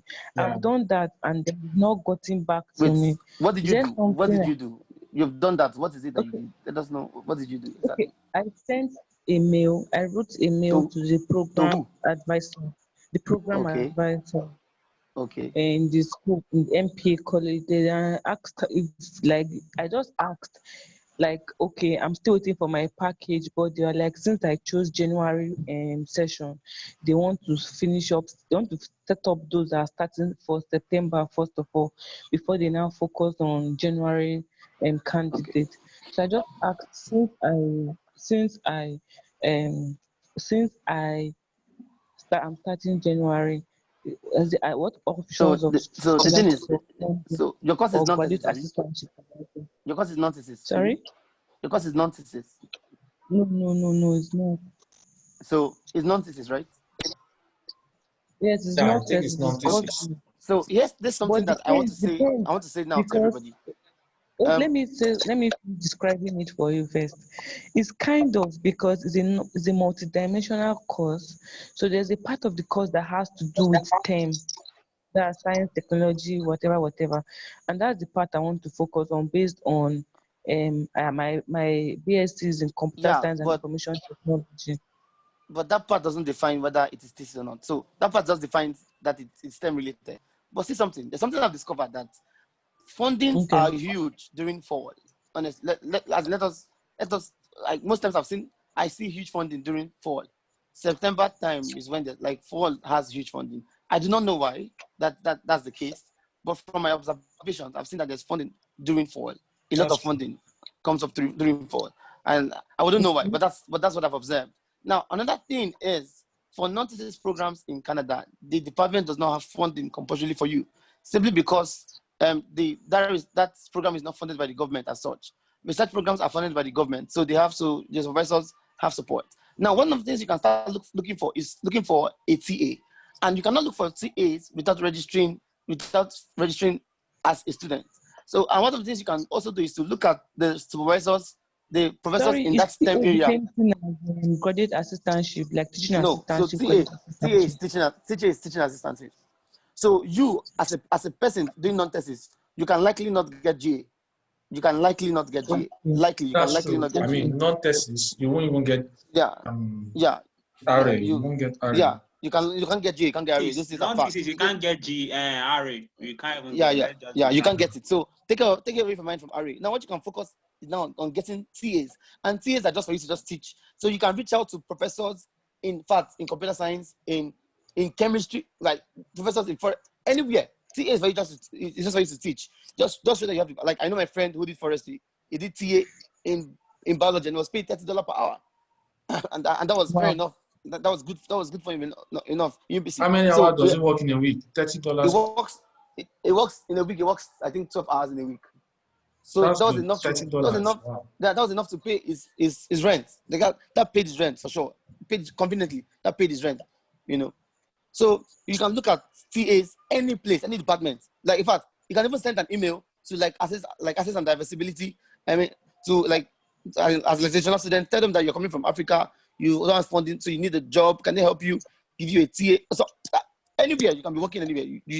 Within the school, you just need money basically. So the program assistant might not give you the money, but assistant ability will need it. People that are doing exam invigilation, check the people that are in charge of exam invigilation. They need the job to help them invigilate. Shoot the email across. Tell them that you're funding yourself, so you need support in this pandemic. Make a case for yourself. Find a way. Okay. Even But send I an email have to to the dean first or of all something. register, right? Yeah, you might likely have to register first, or even if you don't register first, Okay. send an email to them, reach out to them, send them your admission letter that you've been offered a position. So of course you can come yourself, but you need support while you're there, and all that. Okay. You can send me an Okay. email of Thank it. you You so can send me the email you want to send. I can look at it and see how we can make it better. You know, I can even send it to Okay. Ali as well. Ali will see and how we can make it better for you to send it. And then God bless that you will work. all so much. Thank you, thank you, thank you, thank you, thank you, thank you, thank you, thank you, thank you, thank you, everybody. Thank you so much. Okay, Thank Odifade you. is raising his hand. Let's have you, Odifade. Yes, yeah, thank you, Uncle Sam. Yeah. Yeah, I wanted to say thank you the other time for your advice that you gave me when I messaged you on Facebook too. Yeah.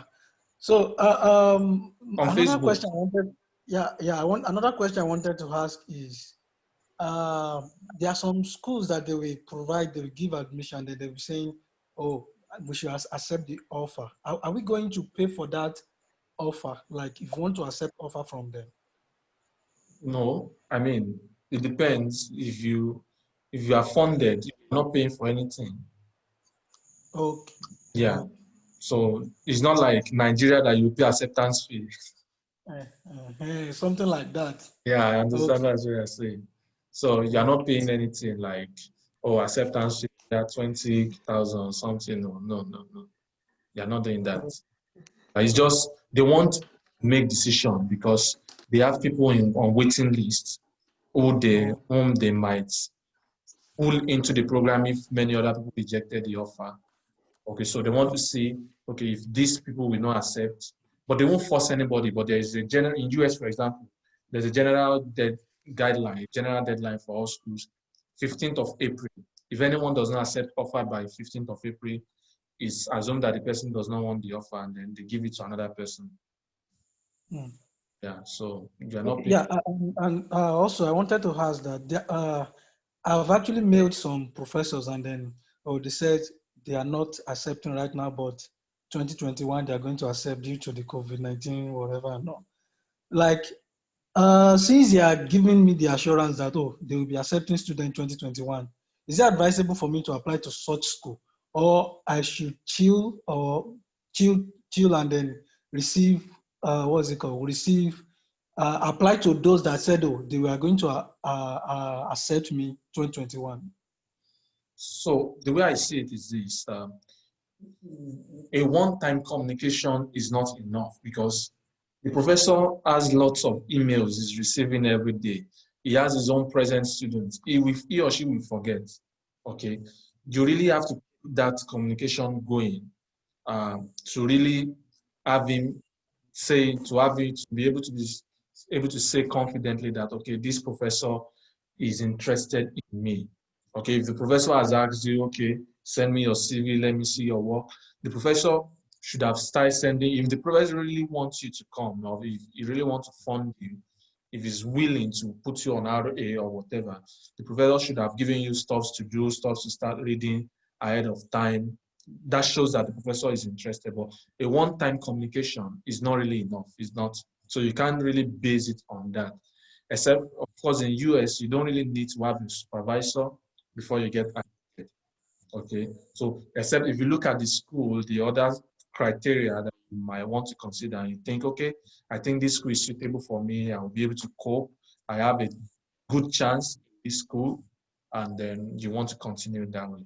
But just because of a one-time communication with a professor who says, okay, I will accept students in 2021. He has a lot of students from all over the world contacting him. So you can't base your decision on just alone. That's very important. Osho, I think you can say something on this now because of your peculiar situation now, from what we've said. On what, sir? His question is saying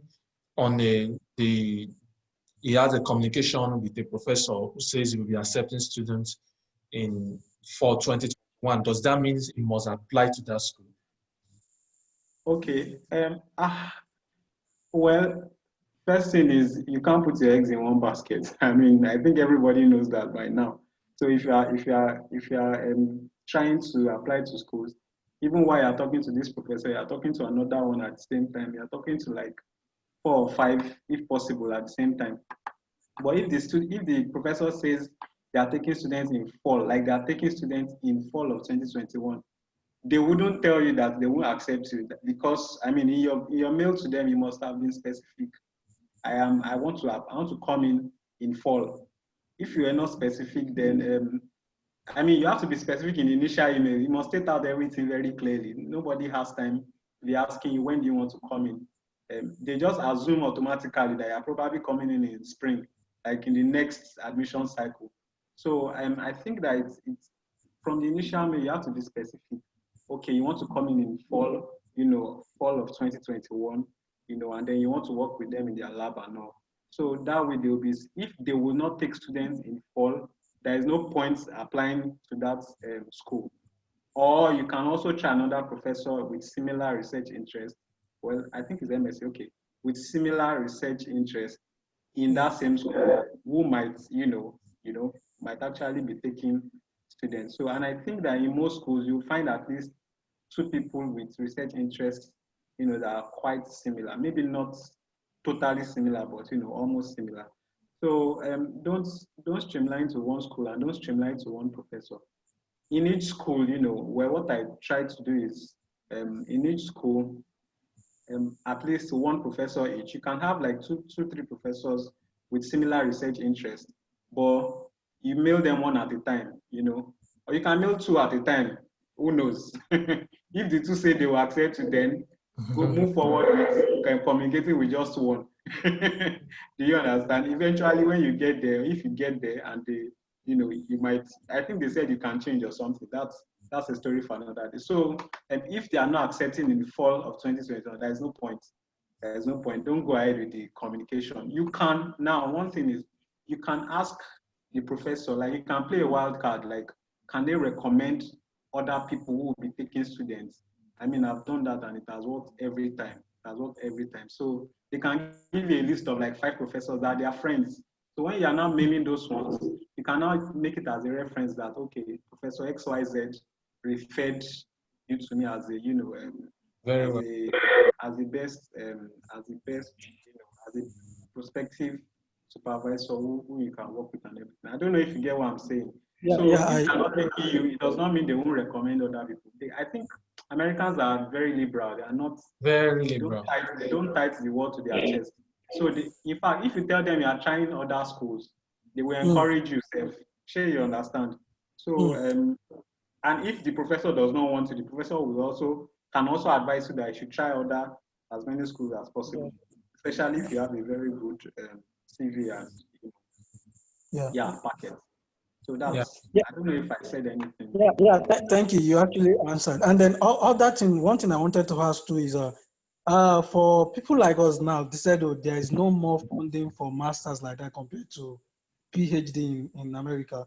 Like, is one publication enough for someone to be pushing in for a PhD application? Like, they said, oh, have publication, have GRE, have some good profile like that, and all. What can you say about concerning that? I don't know if I can come in here. Yeah, please. Okay, you said you have 1 publication. Yes. I mean, for now, I mean, if it is well related to the, prospective area of research, it's something good, because they work. Some of the professors will ask, okay, do you have a writing sample? I mean, they will just want to see your skills and your thought of line, Do you have the writing skill? How well do you write and things like that? And on the publication, if you are the first author, and then it's a good one for you. 1 is more than enough. I mean, people have won it without publication, but if you have 1, it's just to show, to show your promise and your ability to communicate in writing and your line of thought in scientific research. So it's enough. I mean, you can go with it. Okay. Thank you. You don't really need, it's not compulsory you have publications, okay? It just helps chances, it increases your chances. As I've always said, US will consider your application as a whole, everything you present there to them. And that's why what you can really change, what you can do is to work strongly on your recommendation letter, work strongly on your statement of purpose. We have beautiful people here who can help you to review your statement of purpose. Of course, they will really, really help you. I've become so busy these days that I've not been reviewing as much as I used to do again. But I know there are beautiful people here who will really help you. Sam, you want to say something on Chisom? Because when you were talking, her network treated, and then she was kicked out by Zoom, and then our network is stable now. Concerning our question on transitioning from biology education to public health, I know you answered it beautifully. Okay, so Chisom, are you there, Chisom? Chisom, are you there? Seems she's really having a tough time. I know her in person, like we chat on Twitter and WhatsApp. Okay, so that's good. I'll talk to her myself. Yeah, that's good. That's good. And she can always watch the video on. Yeah, of course. See the part where our questions was dealt with. Okay, yeah. So I think it's been a really beautiful time. If we don't have any other question, we can start rounding up gradually. Those in India need to sleep. Those in Canada are just okay. So let me just share this again. The Carnegie classification. Remember, funding is your main desire. US funding is what you want. Let me see. Let's see. Okay, I think funding is what we really desire. And I was sharing when we started, so I can share it briefly again. The Carnegie classification of schools. Carnegie classification, which classifies schools based on their funding research capability. Okay, we have doctoral universities, those who have very high research activity. Doctoral university are to those with high research. These are the two I really deal with for me. Then there are institutions which are awarded 20 research class scholarship doctoral degrees and had at least $15 million in total research. These schools have better chance of funding students because they have money, and then you can see them. Yeah, this is the basic of the schools. Okay, so you want to see what are the schools that are under this very high research activity. That is those who are involved in research so much, who are, of course, able to fund students. And then you see 131 results for those doctoral universities. These are some of the schools. And I was saying that don't care, you don't need to care if they are private or not. Even private institutions fund students a lot. Massachusetts Institute of Technology, MIT, is private, funds students so much. John Hopkins is private. Those are some of the best schools that we can talk about. Harvard University is private, funds students a lot. My school is there too, Florida State University, public. So, and it doesn't mean private or public fund students.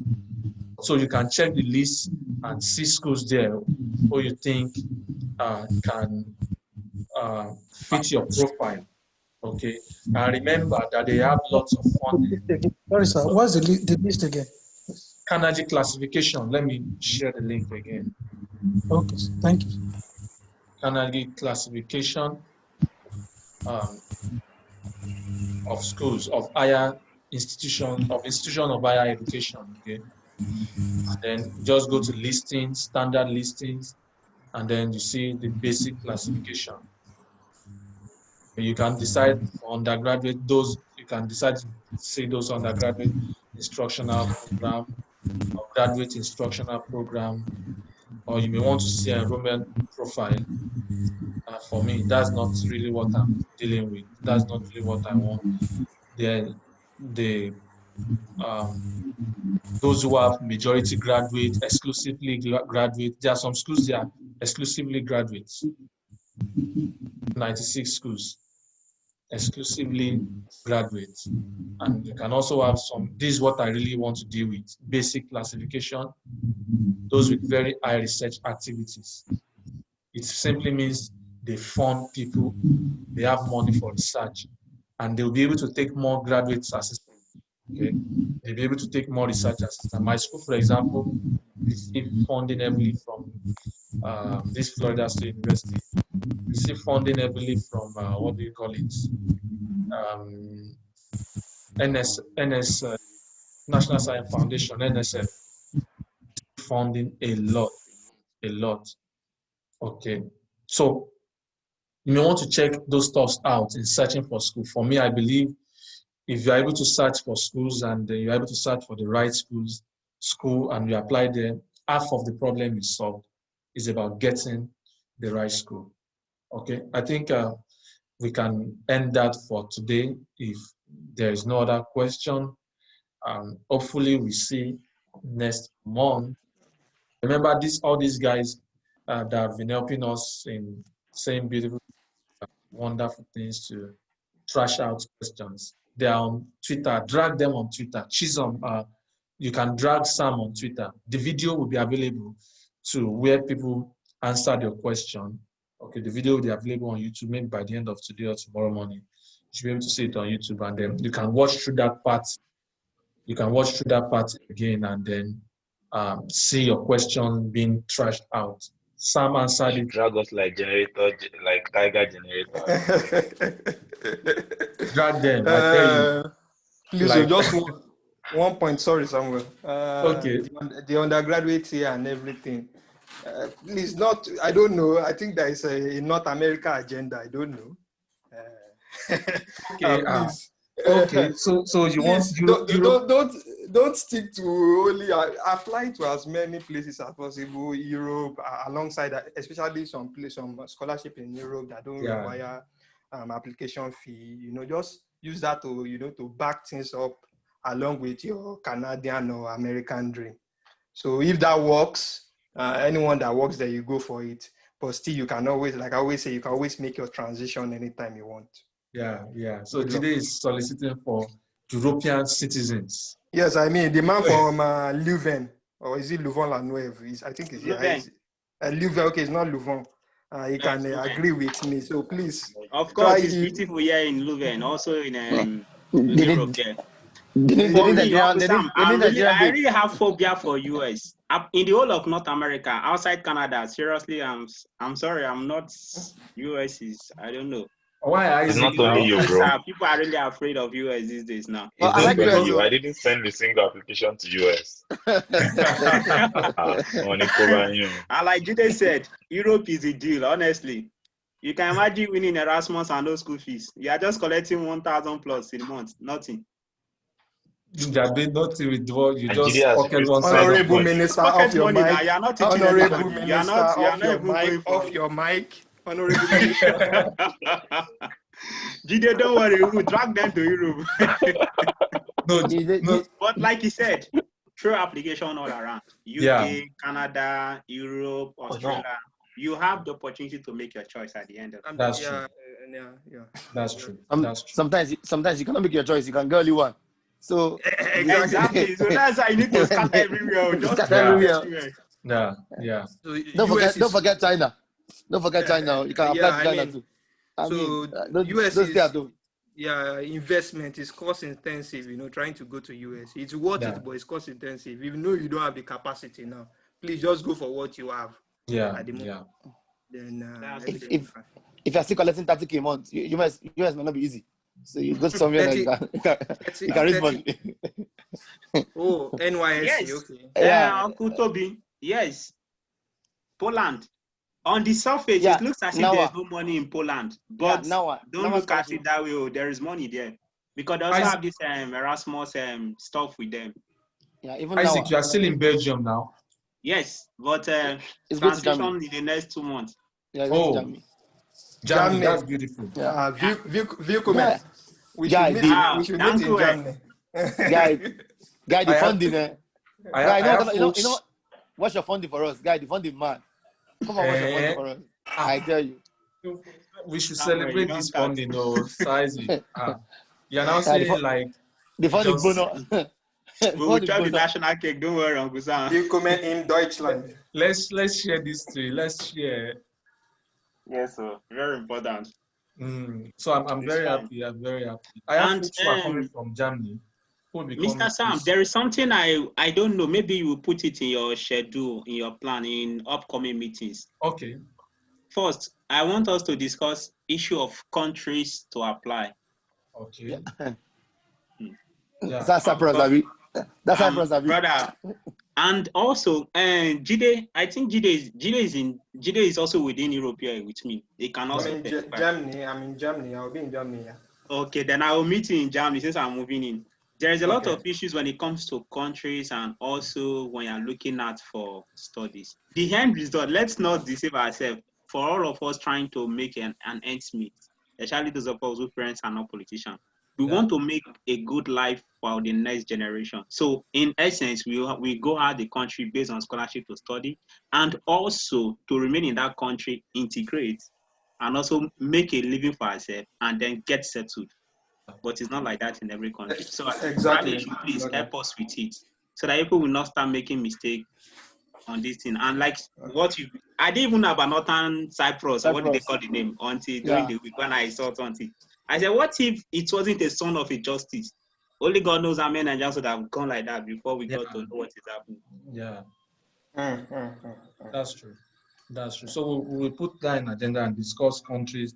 I've seen people say they are going to Cyprus, blah blah blah. They just going to Turkey. You go jump Turkey. You go jump Turkey.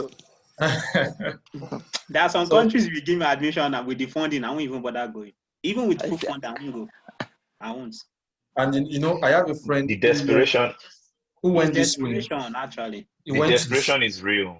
You know, you can't blame people when they don't. It's desperation. Yeah. Because I have a friend who went to King Abdullah University in the better funding, no. The guy got, when I say funding, like $3,500 a month. Funding. Oh, guys, I know this. Apply now. But do you know the end?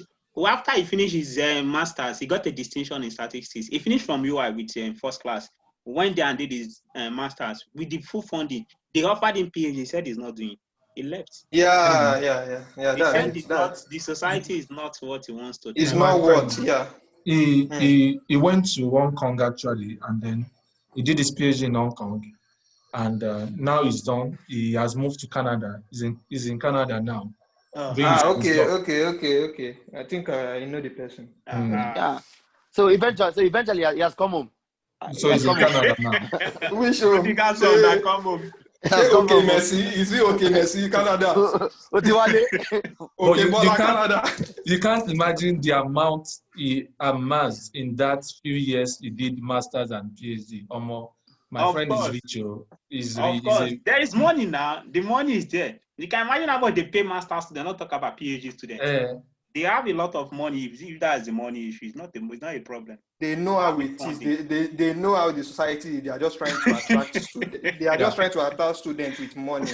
That's true. All the Chinese universities are just attracting you, but they know at the end of the day, integrating in the society is difficult. Yeah. Thank you very much, Samuel. Yeah. So we will address it by God's grace hopefully. I mean, it's crazy when you hear about all those stuff happening to Nigerians in those countries. I know it's better for many to just stay in Nigeria if they'll be experiencing that in those countries. Better. So congratulations, Joyce. Congratulations, Isaac. Canada, Germany. Don't worry. We will do one reunion one day. Maybe we will use US, Florida, as the reunion venue. Yeah, I attend. No. Honestly, I of course I would like to be there. Everybody will fly. Something that should make me come here. That's bringing us chicken. Well, I wanted to add something, Sha. It's not a question, Sha, but like online, I see a lot of people complaining about like Nigerians not being hospitable when they travel.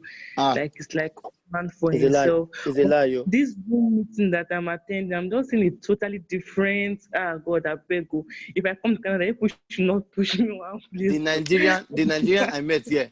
As in the Nigerian I met here. I don't know if God kept the person for me, but in fact, I'm living in a Nigerian house right now. The woman owns the mortgage, so I'm renting an apartment in the house.